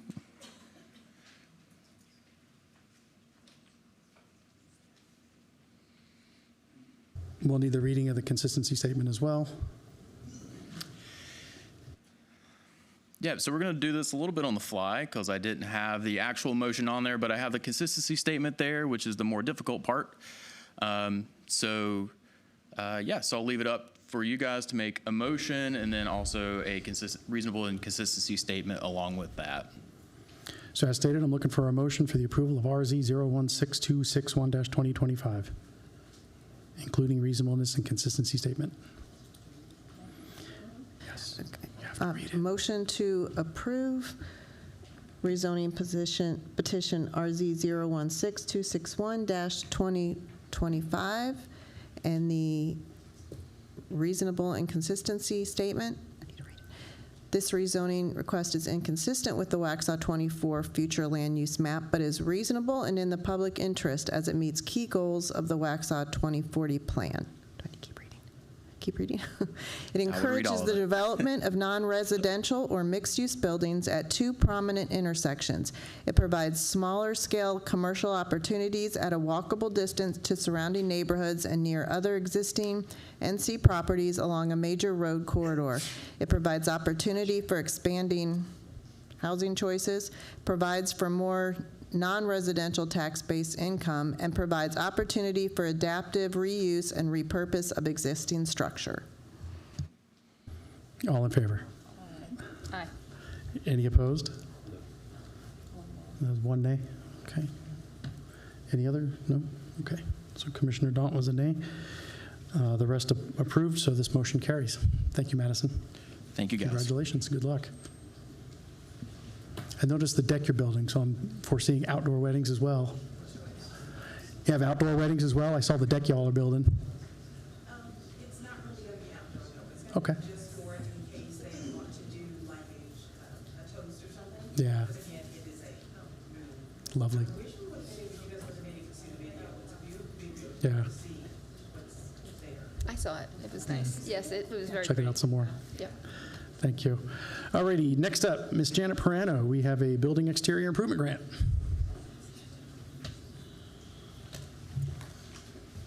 Good evening. I'm Janet Perano. I'm your preservation planner. We talked about this grant application at your last meeting, so I'm just going to go through these very quickly. It is a petition by the property owner for repairs at 110-112 East South Main Street. That's the building that houses Maxwell's Tavern. This building was constructed in 1915 and has been an important part of the community since then. The proposed work includes roof repairs. The applicant received two contractor quotes, Taylor Roofing at $49,205 and H&S Roofing at $57,515. We talked about the benefits of building improvement grants in the community. We also talked about the importance of roof repairs, how the maintenance of a watertight roof is the single most important determinant of building health over the long term of the building, how water is the #1 agent of decay for building materials in our climate here. And that the BOC recognized the importance of the watertight roofing, approved a change to the grant program to allow funding for roof repairs about a year ago. If this grant is approved, we will have a balance of $5,000. You had a budget amendment on the consent agenda earlier that transferred funds that were left over from last year's grant program to help fund some more grants this year. So if this is approved as presented, we'll have a balance of $5,051. The Historic Preservation Commission heard this request at their regular meeting on July 10th and unanimously voted for a favorable recommendation. And there are your motion options. Any questions? Any questions or comments from the board? All righty. Could I get a motion? No, go ahead. You have- So if we approve this, we only have $5,000 left for the remaining year for any other repairs or, okay. And did you consult with the applicant? I think at our last meeting, we asked about them having insurance on the building, which usually covers roof repairs and things like that. Well, Or I'm sorry, go ahead. Did you speak with the applicant regarding that? We have talked about it. Insurance will cover if there's a bad storm that damages the roof, but not for just wear and tear that requires some roof repairs. So I guess this was my concern when it was changed over last year. I didn't think that we should add it because roofs are so expensive, and I know that could eat up the budget. And, you know, my feeling is that roofs are part of maintaining my home, maintaining a business. However, they did apply under the old rules, so that is a consideration, and that they didn't pull it out of a hat, you know, so. So I understand why it was presented. Again, but moving forward, my concern is we only have $5,000 left, and in speaking to you, you said there was really nothing else coming this year because what's left is left, and there is no more room to add to this budget line item. Right, So- there's no more room to add to the budget. I will say that this year is unique. Typically, we have a few $1,000s left over in the budget. We have been working with the Masonic Lodge for 3-4 years now on a grant application to repair that building, and they are a nonprofit and had to raise funds. So they were finally at a point where they were able to apply for our grant. We have a reimbursement grant, so they have to be able to pay their contractor and then submit proof of payment before they can be refunded the money from our grant. So that grant for the Masonic Lodge was $55,000. That's what ate up our budget. Right. No, I understand that, but if, you know, moving forward, there's a lot of old buildings in town, and a $65,000 budget could get eaten up in one round if we're looking at roofs. So I think we need to just look at that and revisit it like we said last time, but thanks. Any other questions or comments? Alrighty, it sounds like there's no adjustments, so I'll go ahead and request motion 1. Can I get a motion to approve petition Building Exterior Improvement Grant -011 2025 as presented for up to 50% of the actual cost of the work not to exceed $28,757.50? So moved. All in favor? Aye. Any opposed? One opposed. Jason Hall opposed. Thank you, Commissioner Hall. Motion carries. Thank you. Thank you.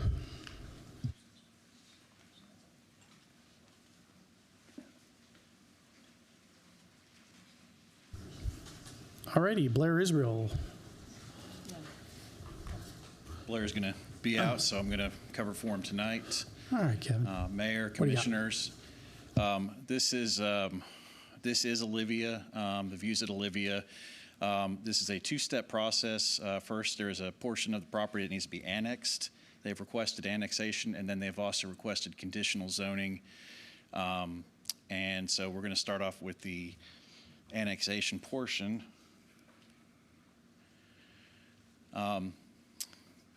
You can see the property right there in the red. It's approximately 4.02 acres that Typar Realty has requested annexation of. That would be added on to the other portions of the property that they're submitting tonight for conditional rezoning. Property is currently in Union County, adjacent to Waxhaw's jurisdiction. It is located off of the Parkway East Corridor near Providence Farm subdivision. And you can see it right there a little bit better. There's 605 feet contiguous southern edge with Waxhaw town limits. 2.4 acres of it are in the 100-year floodplain. It does also include a segment of the pedestrian plan, Path 24, as well. As I mentioned, this is a multi-step process on annexation. We are currently at the end of this process. We went from the petition to the clerk's investigation, the setting of the date, the public hearing, which occurred 2 meetings ago, and now the board has the option to consider approval of annexation at this time. There are 2 options for motions for annexation, relatively simple compared to rezonings and some other cases. You can approve the request and adopt an ordinance accepting the petition to extend the corporate limits, or you can deny that request. If this is approved, the board will also consider a decision on the zoning of the annexed property to follow.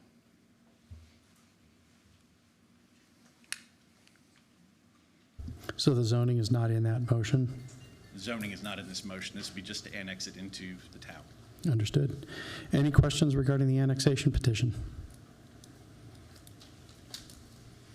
Hearing none.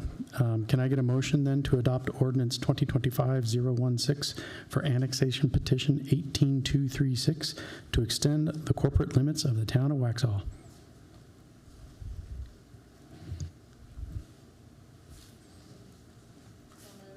All in favor? Any opposed? No. 2 to 3.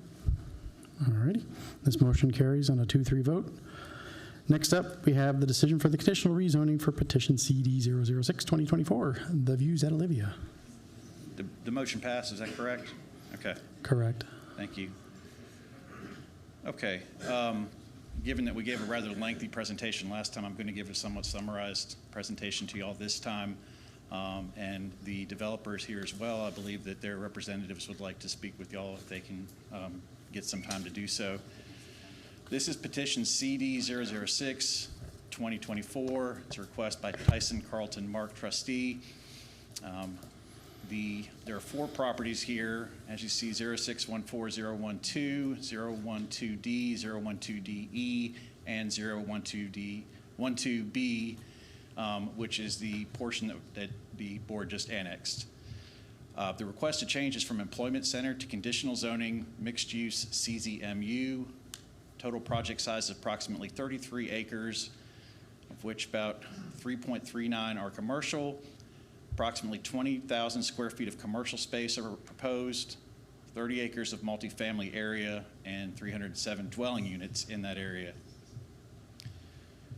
We've kind of collapsed these here. The current zoning and the future land use map both coincide with this, with employment center on the employment center zoning over the properties, and then also employment center on the future land use as well. What's requested is the CZ, the conditional zoning mixed use. Again, there's a minimum area on that of 25 acres. Ideally, 20 to 60% of that would be non-residential uses. That can be adjusted if a project is found to provide a significant economic benefit to the town, as determined by the zoning administrator. All requirements of the base zoning district shall be adhered to. So this is the plan. It is sideways. Parkway East down here at the bottom. And then you can see commercial portion right here with the apartment portion right here going to the north as well. There is a 30-foot stream buffer, future trail connections, future road connections shown on there, as well as Path 24 to the north. There is right now a 300-foot portion, about a 4-acre portion of the property, which they are proposing to carve off. As part of this, it would be for future development. The applicant has requested residential up to 307 multifamily dwelling units, a commercial intensity of no more than 20,000 square feet of commercial, which is approximately 10% of the property, less than the required 20 to 60% mix for CZMU zoning district. The roads, the transportation impact improvements, there's a Parkway East segment to Public Road A, a street stub from Public Road A cul-de-sac to adjacent property. They're also proposing gated secondary access to residential. There are some other off-site mitigations, including a traffic signal at 16 and the Parkway, and then also some fee and lieu payments for work at 16 and 75 as well, which would be required as part of this project. Staff recommends, in addition to the plan proposal as shown and the requirements of the TIA, that the paving on the extension of Parkway East be continued to the existing property line to include that 300 linear foot section. There is a small stream crossing there with some stream mitigation probably required. We do believe that will be relatively minimal. Removal of the gate at the second road connection to residential units to improve resident connectivity, and also additional commercial space to meet that minimum 20% ratio, which will favor the town's property tax balance. These are the meetings, some of the meetings and recommendations that occurred. The applicant held the neighborhood meeting. This was last year on August 20th at Waxhaw Elementary School. Planning Board heard the request on June 17th and voted 3-1 to recommend denial of the conditional rezoning based upon it not being consistent and reasonable with the future land use map, required parking, and required commercial elements. Staff believes a master plan development for the larger area is preferable. However, there are some merits for the project to be considered reasonable, such as increased commercial space and extension of the Parkway corridor. This project would be more consistent with the future land use plan and land use map if the recommended conditions were to be met. This is going to be something new for y'all. I did put this together just recently, but I was trying to provide something that showed your various different options that you could have for a motion, especially something with conditions attached to it. On the left is your 3 different motion options: approval as proposed by the applicant, approval with staff's conditions, and then denial. And then also there are the different consistency statements on here, which would be that it is consistent, but needs a change to the future land use map, and that would be the same for both of those. There's reasonable statements, and then approval with conditions. We have included the conditions that we have recommended in there. You're more than welcome to change those, to delete those, to add more if you would like. The applicant is here, and I believe has submitted some last-minute information to y'all. Some of those items that are listed may address some of the conditions, some of them may not. Some of those I can't really speak to. We haven't had a lot of time to review them, so I would leave that to y'all to review with the applicant. Do you have any questions? Has everyone on the board read the email from earlier this afternoon?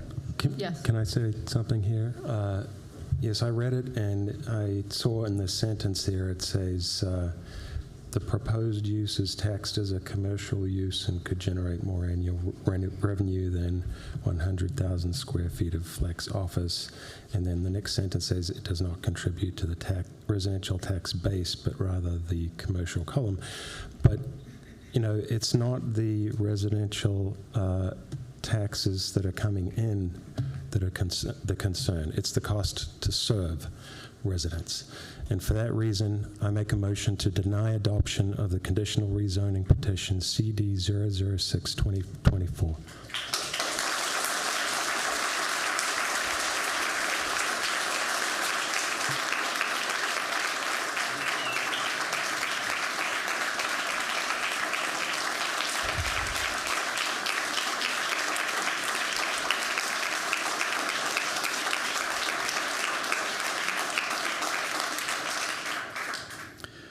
I'd like to voice my support for that denial for one reason and one reason only. The minimum requirement for commercial was 20%, and they're giving us 10. So that is a significant compromise. That's the minimum requirement is 20. So they're not even coming at us with the minimum. And there's multiple phases supposedly to this project, phases we haven't even seen. So if we're being asked to compromise on phase 1, what are we going to be asked to compromise on phase 2 and phase 3? So I'm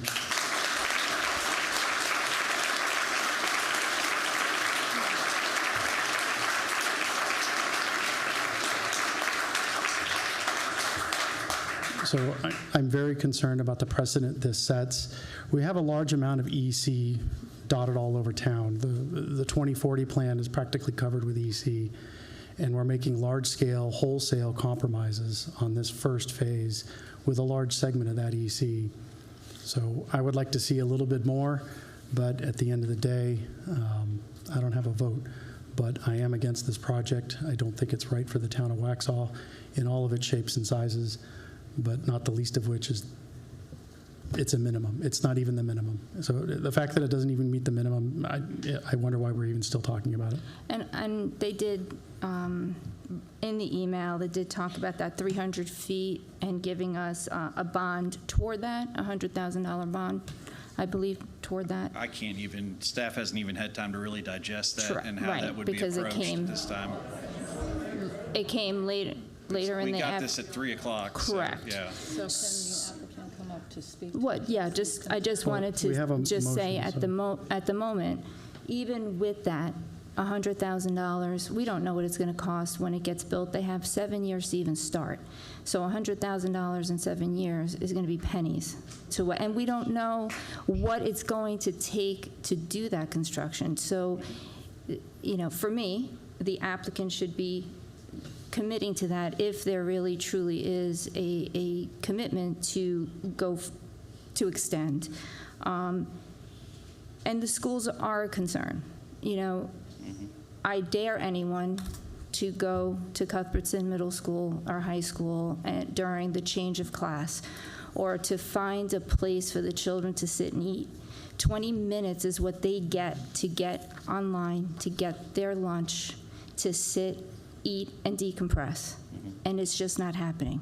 It's about the safety and wellness of our children, the safety and wellness of the citizens to get around this town. And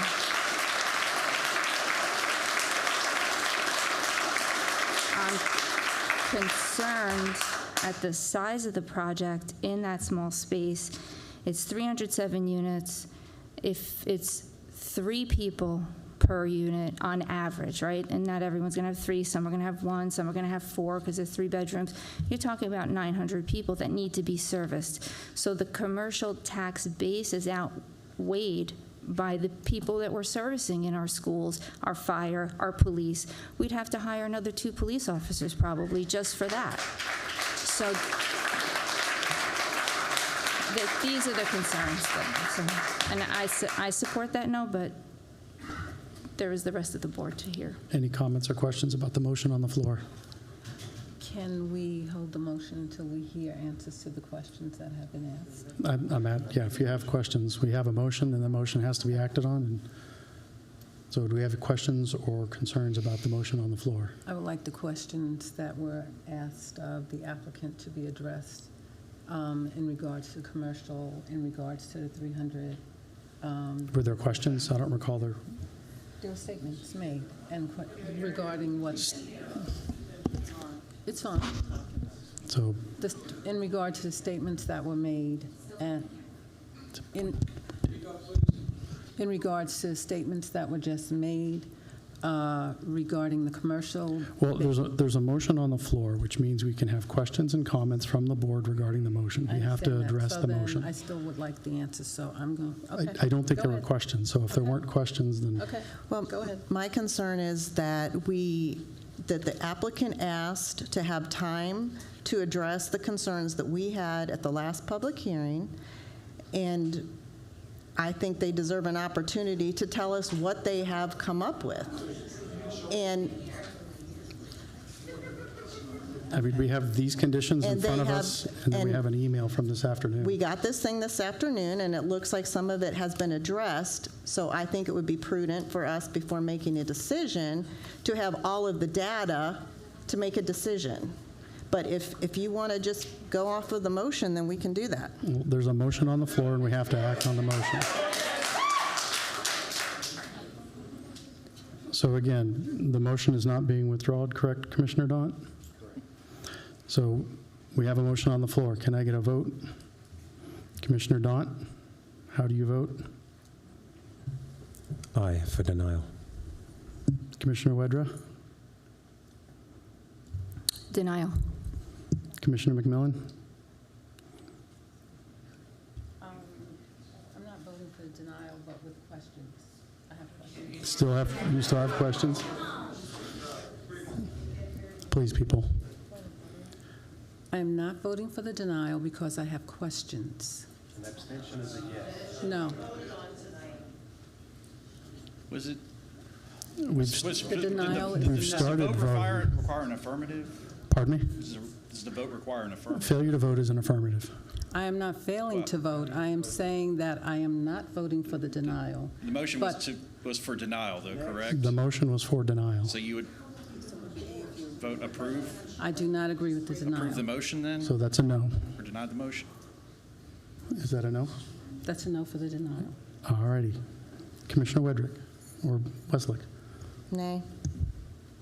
and Commissioner Hall. Nay. Can we have the questions, can we have them address what's in this packet along with the conditions that the staff has asked as well? The applicant. So do we have specific questions for the applicant? I want them to address what they have handed out in this, what's in this packet that we received, and I also want them to address the conditions that staff would like to see met, as well as commercial. Is it not clear that the conditions laid out in this presentation are the conditions that the applicant has agreed to?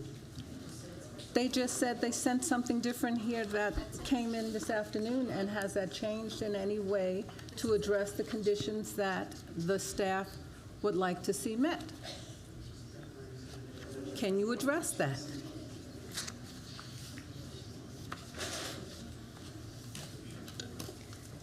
Good evening, Mayor, members of the board. Thank you for your time tonight.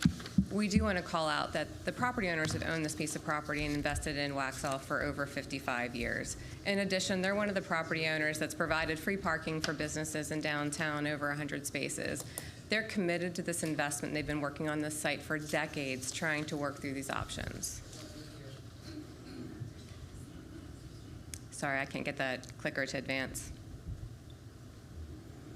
So the development pattern shows that there is a difference between what we're doing in terms of commercial space versus residential space. What we wanted to point out on this particular slide is that over 41% of the land area is actually being dedicated to open space, buffers, and public roads and infrastructure. In addition, there was a good bit of conversation about what was going to happen to the piece of the puzzle that we weren't extending the parkway to. You can see the diagram up in the corner. That little orange piece in the middle is separated by a creek. So as a condition of rezoning, we're recommending that we're able to combine that into that future piece, guaranteeing that that part of the parkway gets established. Scroll to the next slide, please. This shows the segment of parkway. We're building approximately 400 feet off-site that gets us to our site, as well as 500 feet across our site's frontage. Then that future 300 feet would happen when the parcel is recombined with the other phase. If you look at the next parcel that Typar owns, it's approximately 500 acres. In the grand scheme of things, this portion of the site represents 6% of the overall land holdings that Typar has. The balance of it, the other 94%, is set aside as EC zoning. We're not before you tonight with that zoning because there's not a need to request a change for EC zoning. It's also important to note that if you were to extend this 300 feet, fire wouldn't actually approve us to. They've got limits on how long they allow the streets to go when they're not connecting to anything else, and they're basically creating a dead end. So we're trying to balance the dead end nature of the street and cut off prior to the creek. As a gesture of goodwill, we're trying to set aside and bond $100,000 towards future improvements that we are going to have to make with the next phase. We're not passing the cost of development off to somebody else. We're the next phase in line that has to make the improvements. Next slide, please. We talked a little bit about tax value, and we just wanted to show the difference between tax value and trip generation. There is a lot of conversation about overall traffic created by this type of site. Residential trips are actually lower than the amount of trips that would be generated by over 100,000 square feet of flex office. And the annual tax revenue gained by the multifamily is $308,000 versus the annual tax revenue for office flex is about $148,000. I know there's some conversation about it, but just when you're talking about the county looking at how much of your tax dollars come from residential sources rather than commercial sources, the county views multifamily as a commercial source of your tax revenue. I think the next one's the last slide. The parking data, we've changed our request for a reduction of parking from 20% down to 12%. The parking reduction is for the residential use only, not for the commercial use. And this is in line with other small towns and similar communities in the region. Next slide. And the last thing is just the final conditions and responses. The driveway between the commercial and the residential uses shall not be gated. That is something that staff requested. The parking reduction shall be limited to 12% and for residential uses only. The applicant will bond towards their future improvements to extend the parkway, and that remnant parcel to the east of the creek will get recombined with the balance of the parcel to ensure that there's no gap in the future extension of the parkway. With that, I'm happy to answer any questions. Any other questions from the board at this time? Has there been any discussion about the construction of the 180 feet of segment of Path 24 of the Waxhaw pedestrian plan? Because that was required. That's a requirement, yes. Okay. But still no more on the commercial? I'm sorry? Still no more give on the commercial. You're still 10% below our minimum, correct?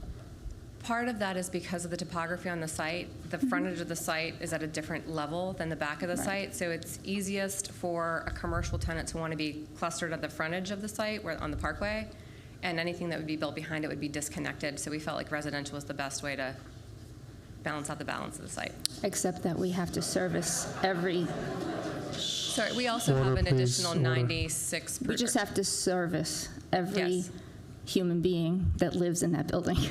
And so it kind of outdoes that talking point of the commercial tax rate, because yes, commercial businesses might bring more traffic, but in the people I talk to every day, I think they're willing to sit in a little bit more traffic if we're going to be able to reduce our taxes or keep our taxes stable, let's say. And I think that's the reason why they've got the other 500 acres for commercial uses. But if that comes, right? If that comes, 10 to 15. It can't come without this first phase. I understand, but there's a lot of ifs. There's a lot of things we're banking on that we don't know about. We're not looking at anything. We just have to hope and guess that that's coming. Like a lot of other things that were supposed to come that haven't come, and things change, and money isn't valued the same 10 years from now. And $100,000 isn't a lot. It's a lot for me, but in 10 years, it's going to be less than. And the other question, I guess, would have, when is the commercial coming? Is that coming before resident, before the It's always apartment? ideal for it to be done at the same time. And what Marcus, one of the developers, is saying is that we're not sure where the 10% came from. When we ran our math, it was more of a 16% reduction, or 16% instead of 10%. Right. Well, it's just still the bare minimum. Even if it was 20, I would have to say it's not enough, because it's still the bare minimum. I mean, at the end of the day, we've gone from 89.11 to 97 to 93.7. Our people are behind the 8 ball. Our residents are behind the 8 ball, and we're here to fight for our residents and try and get as much retail as we can.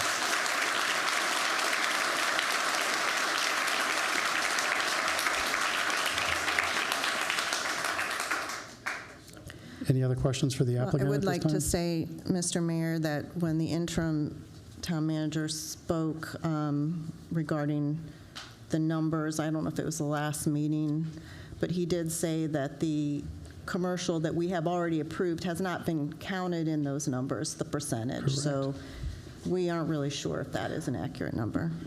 Actually, I spoke to Mr. Newcaster, who did the cost to serve, and the other thing that's not factored in is the 4,000 units that have already been approved, so that's not factored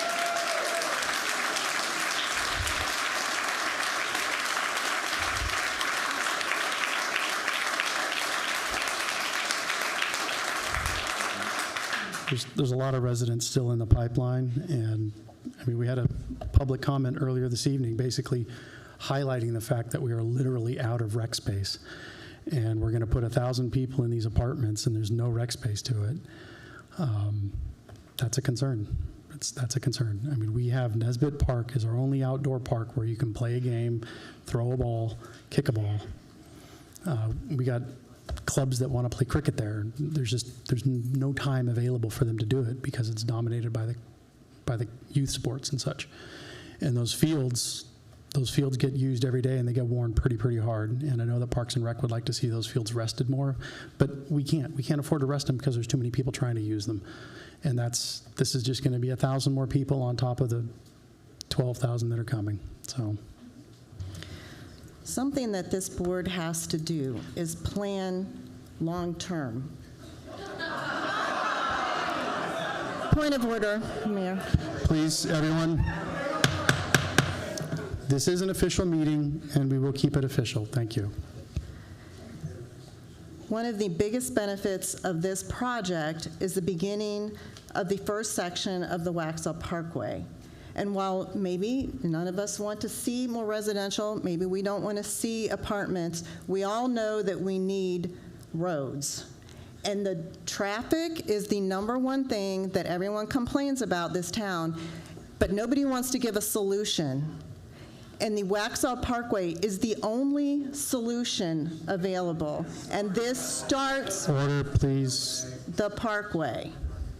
And so we can't think about what it looks like today. We have to think about 15 years from now. We see how long it takes to build a road. Providence Road was approved, the widening of it was approved how many years ago? It was supposed to start in 2023. Now we're back to 2028, 29. It takes years to build a road. At some point, a board has to take the initiative to start building the road instead of kicking the can down the road again, because in 10 years when we need that road, it's going to be too late, because then it takes another 10 years to get it started. Even if this project is approved today, it's going to be probably 3 years before the first tenant moves into a building. Everything takes time, and at some point we have to start the process. This project adds a tiny piece of road, and along with it, thousands of new residents. Enough commercial. So to talk as if this is going to add some wonderful new road, it's not. It's not.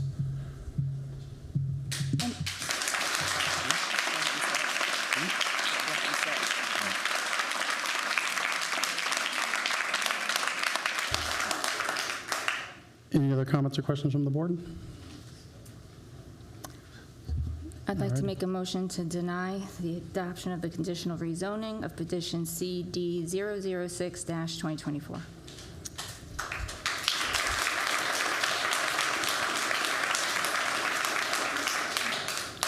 Motion to deny is on the table. We'll do this by roll call. Commissioner Daunt. Yes to deny.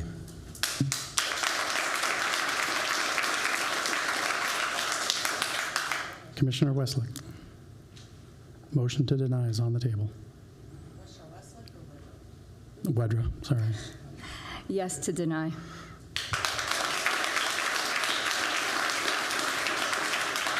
Commissioner McMillan. No to denial. Commissioner Wesolek. Nay. And Commissioner Hall. Nay. Order, please, ladies and gentlemen.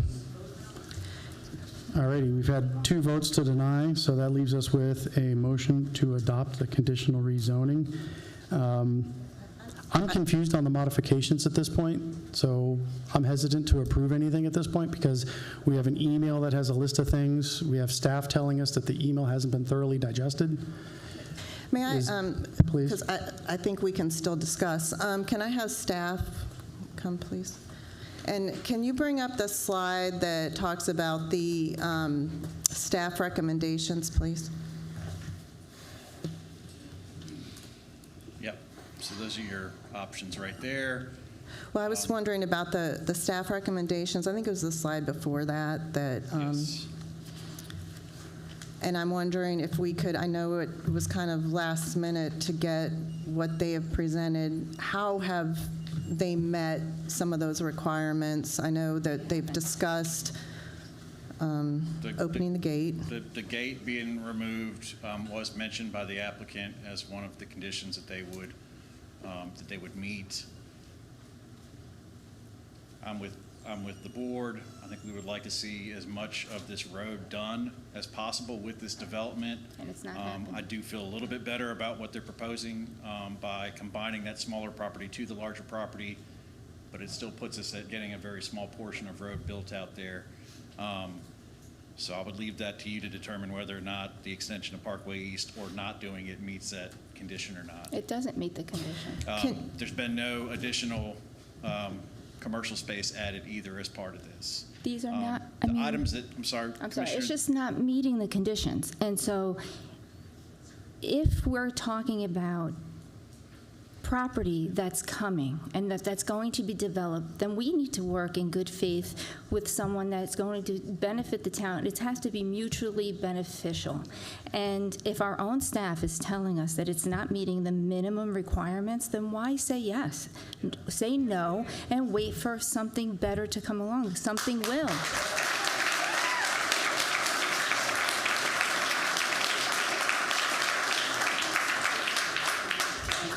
So what I'm trying to get at here is what conditions we need to add. So are we able to require them to build a parkway that is not the length of the property that they are requesting? Conditions in place, so Sir. that's on y'all.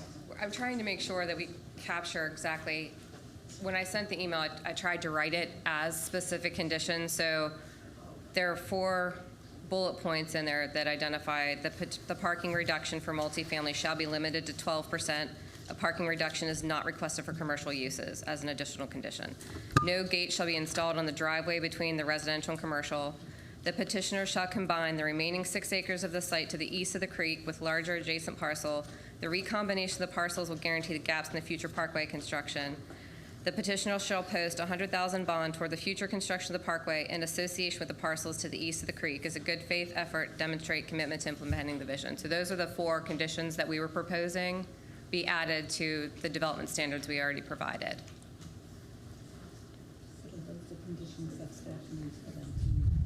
They're not meeting the ones the staff requested. I think what I'm trying to figure out is what they need to do to meet our requirements. Are we needing to ask for more commercial? Are we able to ask for more road when it's beyond what their property is? It's a conditional zoning, so We can ask that. basically They would ask have for a to agree with unicorn. it. It's part of the approval. What did you say? If you have a specific request, it's something that's within our power and authority to ask for. So if there's a specific request we want to ask for, then we should ask for it. I'm just confused why the email came at 3 o'clock today. It's been almost 6 weeks since the public hearing, and we're getting a request at 3 o'clock today, and we're having to make this decision. They're not even meeting the minimum requirements. Our staff has worked hard on our ordinances. We're going to go back on you're going to go back on ordinances again that they've worked on. So developers are going to keep coming if we keep accepting crumbs. Let's stop accepting crumbs and let's do what's right for Waxhaw.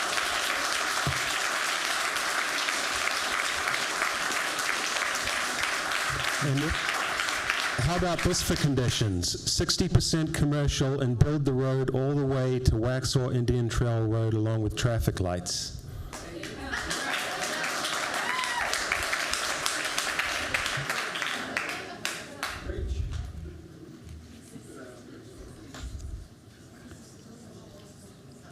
Okay. The applicants have said that's not feasible for them. Any other questions from the board? We've got a condition that's been thrown out there.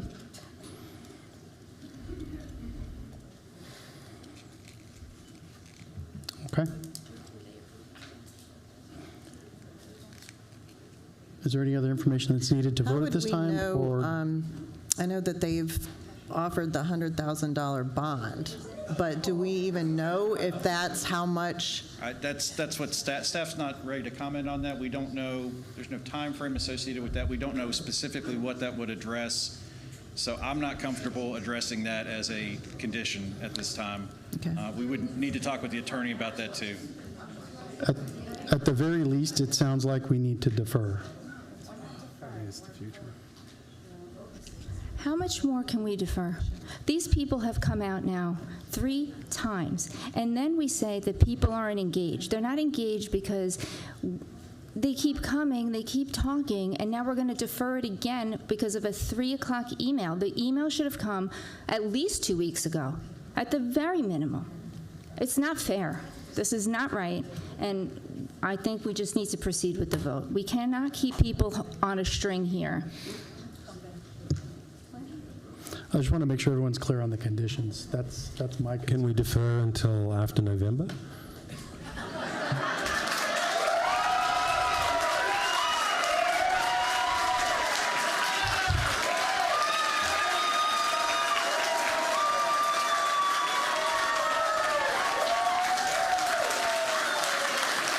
Yes.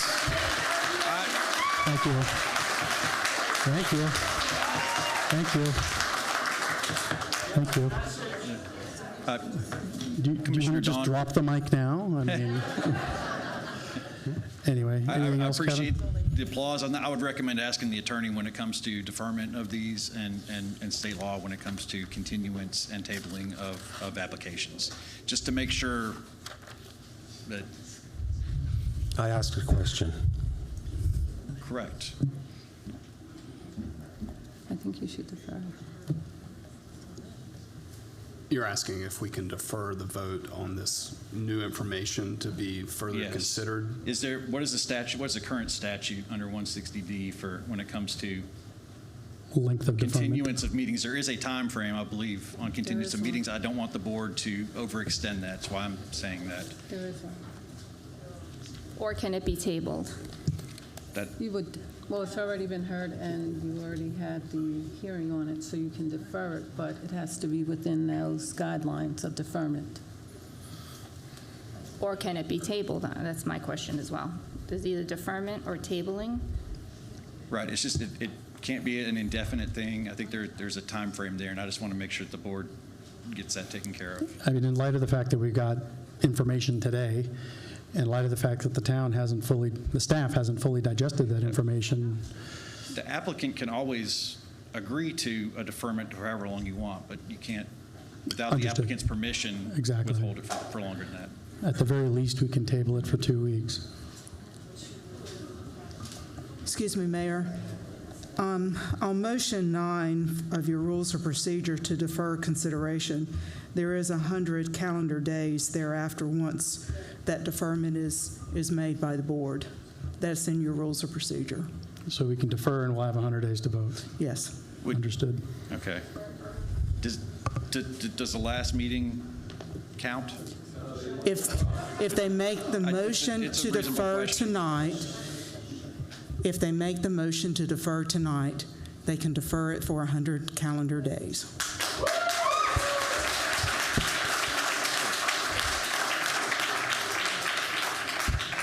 I make a motion that this be deferred until the September 23rd Board of Commissioners meeting. Motion is on the floor for September 23rd for the Board of Commissioners meeting. So would that be a deferment or would that be a It's a tabling? deferment. Yeah. Continuance, whatever, yeah. So we have a motion on the table.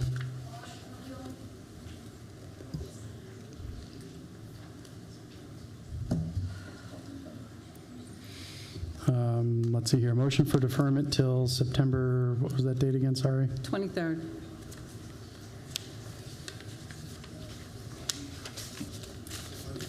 Motion for deferment on September 23rd is on the table. All in favor? Aye. All opposed? No. Unfortunately, the ayes have it.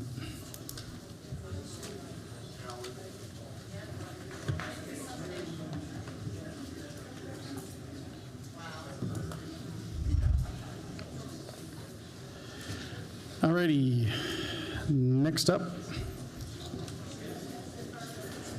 Ashley Newell regarding a parking lot lease.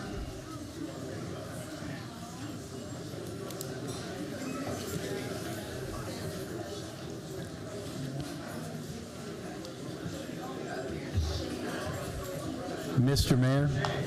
Mayor, I would recommend you hold it for 2 minutes to allow the things to calm down. You may want at least a 30-second, 1 minute recess. We're going to take a moment to clear the room.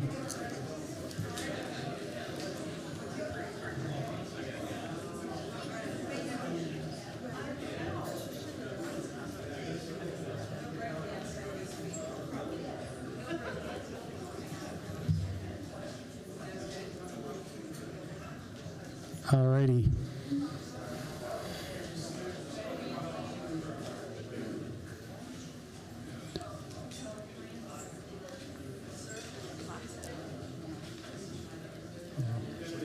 You ready, Ashley? I think we're good. Let's go ahead and kick this off. Ask him that.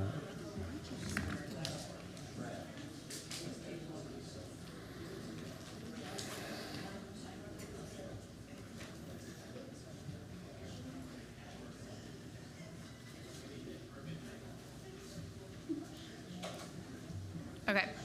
I will go ahead and get started. I'm Ashley Newell. I'm the Business and Economic Development Director for the town of Waxhaw. Tonight we are going to talk about some downtown parking. We'll go over some current leases that we have in downtown. We'll talk about the Niven Price parking lot lease back, as well as go through some upcoming potential parking improvement projects. I did want to note, here's a public parking map of our downtown area. We do have over 1,300 parking spaces in our downtown district. Over 675 of those are considered public parking spaces. That means they're either town-owned or town-leased spaces.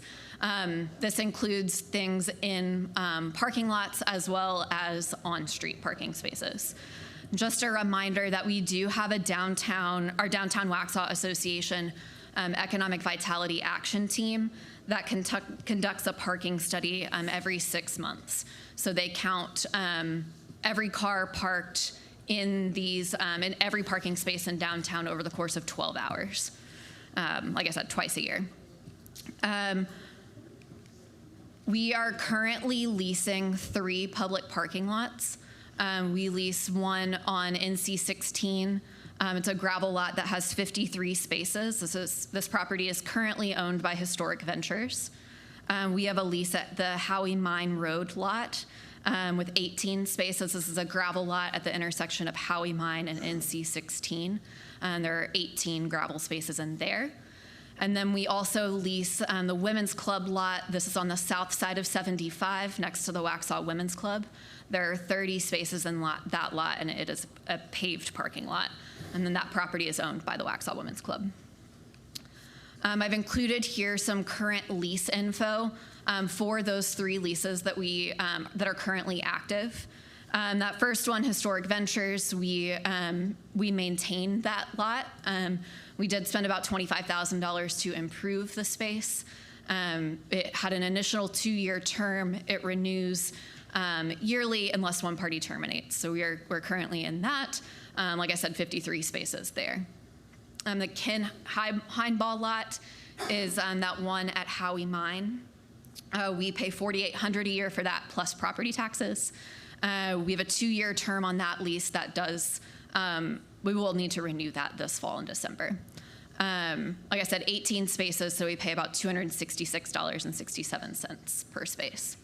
The Waxhaw Women's Club lot, we pay $6,750. We have a 3-year term on that lot, and then the renewal is in 2026. There are 30 total spaces in there, so it's an average of $225 per parking space. I did want to note, in addition to each of these, we add those properties to our liability insurance. So these are covered a lot. A lot of times when we're looking at leases, with property owners, their biggest concern is their liability risk. And so it lessens the risk for the private property owner if we are able to take that under the town's liability insurance. So this is the location of the Nivens Price lot. The current terms listed here that we'll talk through were negotiated between, sorry, skipping ahead already. So yeah, intersection right here of North Church Street and McDonald Street. This lot was sold by the town of Waxhaw in July in order to promote economic development and commercial growth in the downtown corridor. We are now doing a lease back of those spaces, which will allow those spaces to stay as public parking as the town awaits the development of that new building and the utilities to come to that site. There are 48 total parking spaces in that lot. 5 of them are included in an easement for the 216 West North Main Street tenants. So if we were to do a lease back, there would be 43 public parking spaces there. As I mentioned, the current terms were negotiated between the town and the property owner, including both the property owner's attorneys and our attorney. The terms agreed upon are $12,000 per year, plus the property taxes on the space, maintenance, and insurance. That does make the average of about $279.07 per space per year. So similar to what we have on some of the other lots that we lease. The rent would increase by 3% per year, starting in the 3rd year of the agreement. We have 1-year terms that then auto-renew each. It's a 1-year term that auto-renews each year unless there are 60 days written notice. And cancellation can occur at any time with advance rent able to be returned by the town. So for example, if we were, to pay the rent in July for the fiscal year and we canceled in December because the building was going to be built, that $6,000 would be returned to us. We also made sure in the lease it included access to the lot for the July 4th and Christmas parade entry lineup, because those are the 2 really big events that we use that lot for. I also wanted to note some future parking improvements. We have a lot of ideas for where we can add parking in downtown. Several months ago, we came and talked to you guys with some drawings that Orion, our town engineer, had put together that added spaces on Price Street, Caldwell Street, South Broome Street. And then we are also working with some additional property owners on the south side of the tracks for additional parking leases. Again, a lot of these property owners don't necessarily want to sell their land, but do want to kind of limit some of their own liability risk by allowing the town to lease those spaces publicly. When you guys did make the decision to sell the Niven Price lot, there is some revenue there in the general fund that if there were improvements you guys wanted to make, that is a decision that you guys could do to, allocate those funds. So tonight before you is a decision to either approve, deny, or recommend changes to that Niven Price parking lease. And then the mayor wanted to make sure that we had some discussion on those future parking improvements, prioritizing some for FY26. I do want to additionally mention in some of the future parking improvements, we are in the process of doing that downtown master plan. There are a lot of ideas for parking in there. Our consulting team did do a really interesting massing study to see, if the town one day wanted to add a parking garage, how much could we fit on certain places? And then what are some public-private partnerships that we could use to make that happen?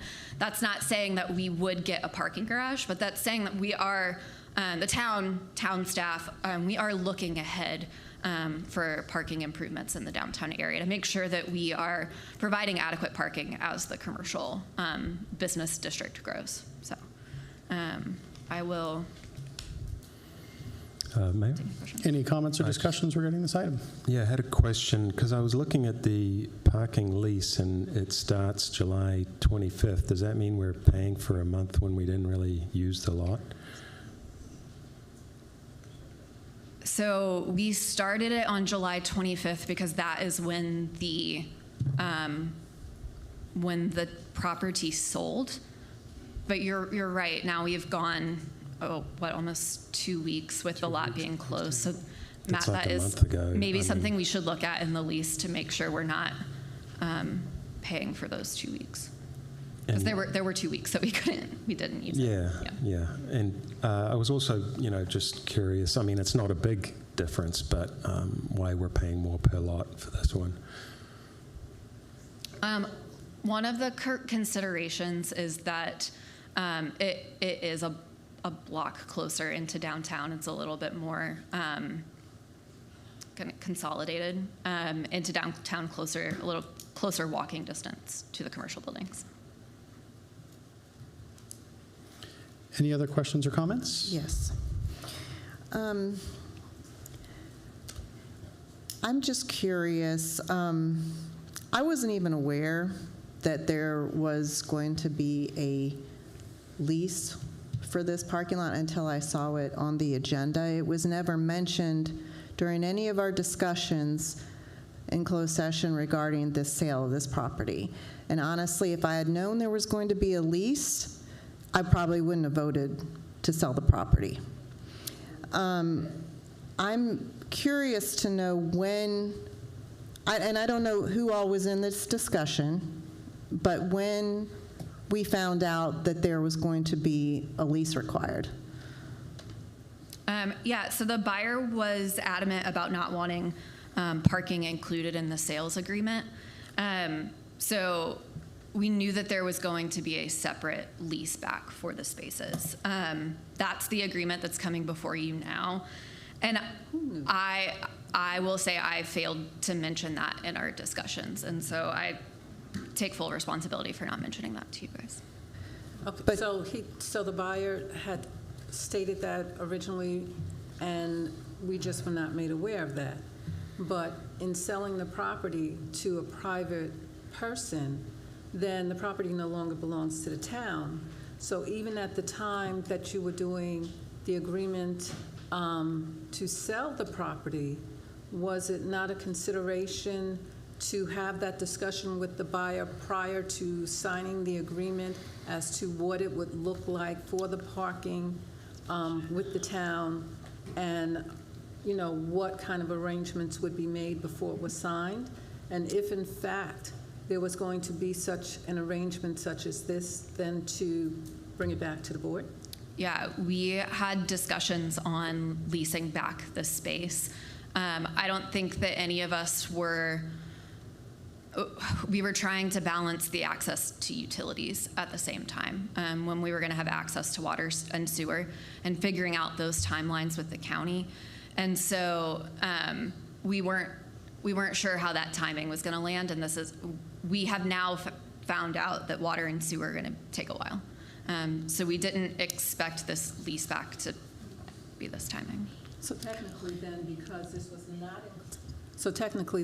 this was not included in the contractual agreement before it was signed, that we are paying additional funds because the applicant or now owner of the property does not have access to water and sewer to do the build that he was intending to do on the property. So we are now compensating for that fact with this amount to lease the parking lot back.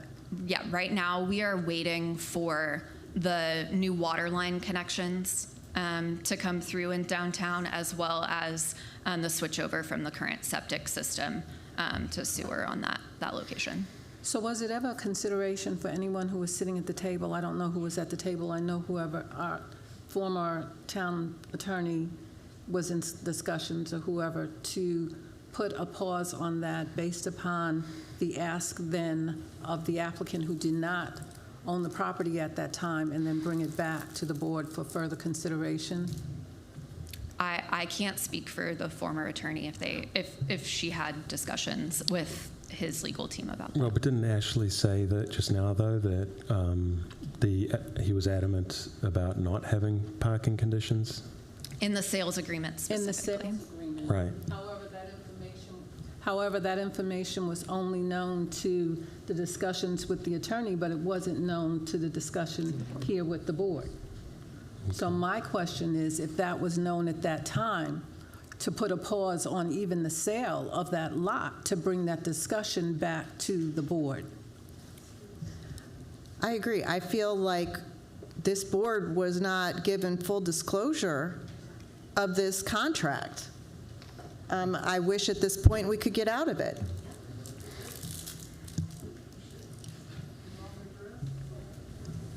Well, at this point, I think the amount, oh, sorry, go ahead. Well, no, I was going to go off onto some other things regarding this. I don't know. And Ashley, I really appreciate you taking ownership of it, but I know you were not the only one involved in this. I mean, we have an attorney, which for everybody sitting there, that's not this attorney. She is no longer with us. I'm assuming the interim town manager was involved in this. So there's other people that we trusted to have expertise to disclose this to us when we're making this decision. I do have some questions, and I don't know if you have the answer to this. I don't know if the attorney would know the answer to this. There are other parking lots in town that are part of buildings. They have shops, storefronts in them, restaurants such as the one where like Greco Fresh is, or the one that's across from the mill, behind Maxwell's. The town doesn't lease parking from them. One of them has a sign that says for their customers only, but the others don't. Why is it on this property do we have to pay this property owner for parking when he has his own storefronts in that building? And besides that building, he owns a building across the street. So the likelihood of people parking in that parking lot behind his building using the businesses that are in both buildings he owns downtown is pretty good. So I don't understand why we are having to do this. Do you know anything about that? I can't speak for why George, so from what I have been told from him, I cannot speak for them exactly, but like I said, a lot of our private property owners who want the town to lease from them are really looking at that liability risk. So those two that you mentioned on the south side are privately owned. Those property owners are taking on a lot of risk by letting the public park there. And at any point, those private property owners can close those off. And for example, they do. So when you think about some of the events that we have downtown, some of those property owners do put up barriers, cones, signage, so that people don't park there. They also have the right to tow from those lots as well. So it's that for you guys as the governing body, it's that choice you make for your shoppers downtown. Do you want them parking in public spaces, or do you want them parking in private spaces, putting that risk back on your private property owners? And we do rent other lots. We do. And because of the miscommunication or mistake, this is where we're at now. And so I don't want small businesses to suffer. So, and I would like, at this point, this is where we're at. We can point fingers, we could try to backtrack and figure out who did what, when, and where, but this is where we are, and it's not like it's a foreign thing that we rent spaces. Would I like to not rent spaces? Yeah, I would love to not do that, and our staff is working really hard to get more parking and to be creative, and Orion came up with a plan. I know Public Services was working on it. They're great at figuring that stuff out. I mean, Todd and Matt have been here forever. They know where to park, they know where everything is, so they can probably pull some parking spots. So I think right now we have to deal with this and maybe revisit it a year from now. It's not a recurring lease. We have the option to stop it within 60 days, but the downtown businesses need the parking, and Yeah. I appreciate everything that Commissioner Wedger has said with regard to the parking. Yes, we do need that, and yes, we are where we are right now. It's just my concern in not having that presence of mind at the time of negotiations and even at the contract table to put a pause on it and then bring it back, especially when there was information that was not disclosed. My other concern is that the excessive amount that's being asked, which is more than what we're paying for other lots, and now we are now compensating for the fact that of the water and sewer, and I feel that that is being tacked on that we are paying for in addition to liability and everything else. If it was just a matter of paying for the lot for lease and to use, I don't think the amount would be what it is right now, which is a little over the top. But is that because of the size of the lot, Ashley? Because there are more spots? I mean, I think we're paying pretty close to the per spot rate. No, I think that the cost came up because of the water and sewer delay. We're not paying for the water and sewer delay. We're paying per spot. Yeah, so Paying because of the location, right? I mean, yeah, so it's $279 per spot for that lot versus I think the $267 is the highest other per space. So it's $10 more a spot, but it's closer to downtown. And I will note too, just looking back at terms, we do have leases coming up for renewal. So you will see another lease come before you this fall. We will also come back with the Women's Club lease next spring. So you will have new leases that will be. Everyone's brought up really good points here, really. I think you all brought up very good points. I agree with the points you're making here. And he said it twice. Take the win, take the win. Yeah. And, and I might have felt differently too if I had more of the information prior to the sale. But, this is, though, a very important lot for our businesses, and I don't think we can just let it linger closed. I understand all of that. I just, for future reference. For future reference now. And it's only a one-year lease that we have to sign. It's not renewable, correct? We can revisit it after a year.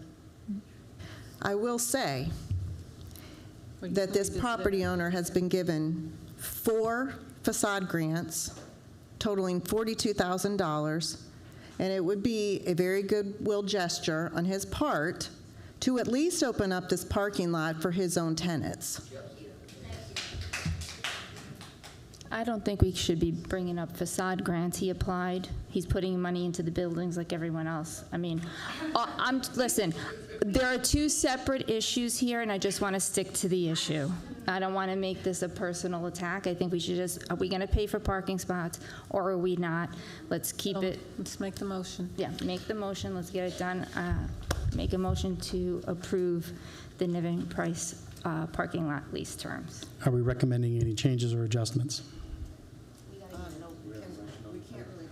We can't change. No. Okay. So there's a motion on the table to Wait, approve. hold on. Mr. Attorney, can we change the terms of the contract? You could certainly try to negotiate, but there have been negotiations, I would share with you, and this has essentially been presented as this is an opportunity for you to consider. So that's enough. Okay. So there is a motion to approve the parking lot contract for the Niven Price parking lot. All in favor? Aye. Any opposed? And that was just Commissioner Wesolek? Yeah, I think there was that one note that first month would be pro rata. Yes, and that's something we'll want to make sure we get in there. Matt would have to. We get 1 month off, basically. Yeah, so if the person making the motion wants to make an amendment to their motion with the condition that the starting term be amended. To be in 11. As August 25th? It could be as of tomorrow. What's today's date? The 26th? 26th, yeah. So 27th. I make a motion to approve the Niven Price parking lot lease terms as amended, beginning the term on August 27th. 2025. 2025. All in favor?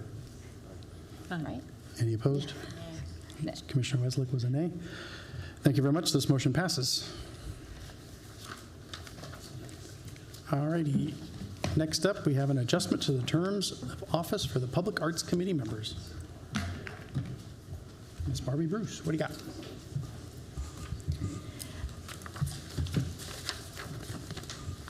It was brought to our attention that the Public Art Committee terms were incorrectly listed on the on our sheets. So in 2026, the entire board would expire, their terms would expire in full, which would leave no members on that board.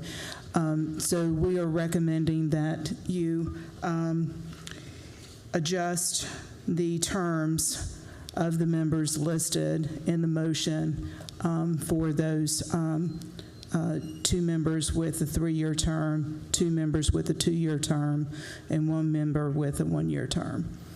And this will conclude the terms This will for correct these members. However, they can easily renew in 1 year, 2 year, 3 year. Correct. This will definitely correct the error that was made to their terms. And the goal is just to offset the terms. So we don't Correct. have an empty board all They of a sudden. serve 3 consecutive terms, or 3 terms, but each member is offsetted with that. And there was no complaints from the board members on this? No. Okay. Any questions or concerns from the board? Can I make a motion? Go right ahead. Motion to amend the current terms of two members with a 3-year term, 2 members with a 2-year term, and 1 member with a 1-year term. All in favor? Aye. Any opposed? Nope. This motion carries. Thank you, Barbie. Next up, we have the consideration of appointment to serve as the advisor liaison for the Waxhaw Youth Council. Is there anything you wanted to say about this one, Barbie? Just that the board had established a youth council on the 22nd, and we have a commissioner that has expressed interest in serving as an advisor to that council, and Commissioner Wedger has expressed that interest, and it's just a motion to approve her appointment to the youth council. Can I get a motion to May I appoint? make? Nope. I'll make a motion to appoint Commissioner Wedger to serve as advisor liaison on the Waxhaw Youth Council. All in favor? Aye. Any opposed? That's a smart move. All righty, next up is the last page of the agenda. Town leadership reports. Mr. Scott Dadson, do you have anything to report after your second entire day of work? I want to thank the board for the confidence in naming me, and my wife and I are excited to be back home in North Carolina, and happy to be here in Waxhaw and serving with such a great team, and really appreciate that opportunity. I want to thank Mr. Hicks for driving me around town and capturing my agenda for the first 2 days. I appreciate that very much, and it's been both great to catch back up with Richard and also to learn more about the town. So I'm excited about the opportunity to serve, and appreciate the opportunity the board has given, and look forward to serving with you folks. Welcome back from the left coast. Next up, Ms. Dina Sabinski, Parks and Rec. Good evening. At your spot, you have your activities for the next couple months with programs and events. Our next one up is September the 5th is skate night. We're having it at the park, downtown park. And then, of course, keep your calendar for Patriot Day on September the 11th. Do you have any questions about all the cool things happening in Waxhaw? Right, that's it. Thank you. Thank you very much. Wow. Next up, Police Chief Dexter Wilson.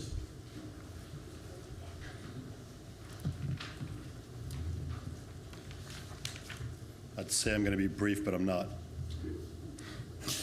So I just wanted to cover some accomplishments we've made over the last 2 years since 2023. So from 2024 to 2023, Part 1 crimes were down 11%. That would be your violent crimes, robberies, burglaries, larcenies, and arson. 2024 Part 2 crimes compared to 23 were down 10%. That's your drugs, fraud, offense against child, simple assaults, stolen property, vandalism, sex offenses.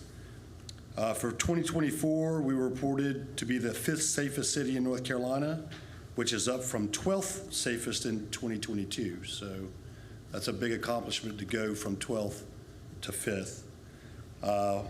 While some lack of criminal activity can be attributed to the community and the residents of Waxhaw, we feel that the men and women of the Waxhaw Police Department played a major role in the reduction of criminal activity over the past years.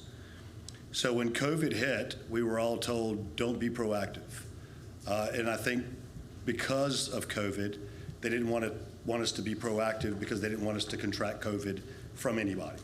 So officers found themselves kind of hanging out in parking lots, hanging out in the PD, staying away from people, just responding to calls and being more of a reactive agency than proactive. So we paid particular attention to that and shifted to a more community-based policing as well as proactive role of police officers in the community in 2022, 2023.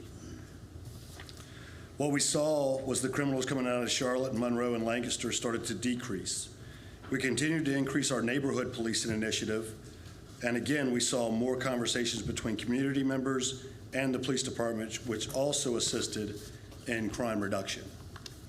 So far in 2025, Part 1 crimes are down 22%, which is a major accomplishment for us, and Part 2 crimes so far are up 15%. The Part 2 crimes that we have seen increase are fraud, simple assault, and offense against children. The Criminal Investigative Bureau is currently working on 46 open cases, and they consistently have an 80 to 90% clearance of cases. Waxhaw Police Department National Night Out will be held October 7th at 5 p.m. After the overwhelming response we received last year, we will hold this event again at the Waxhaw Police Department, and once again, that'll be October 7th at 5 p.m. With the new school year starting this past Monday, yesterday, we started an initiative that we have named Operation Safe Start. We have extra officers working each day in the mornings and afternoons in the school zones, in the neighborhoods, and in the areas around the schools to curb violations that we have seen over the years. So drive safe and obey traffic laws. Thank you. Any questions? Questions or comments from the board? Thanks again for your hard work, you and your team. Thank you. Thank you. Any comments from the board? Can I get a motion to adjourn? Oh, 1 second. I just wanted to give everyone a reminder that the municipal election day this year is November 4th, and if you're not already registered, the deadline is Friday, October 10th to get registered. Early voting is at the Monroe Library from October 16 till November 1st. Thank you. Thanks. Thank you. Motion to, Any motion? to Is that a adjourn? motion to adjourn? Yeah, motion to adjourn. All in favor? Any opposed? We are now adjourned. Thank you very much.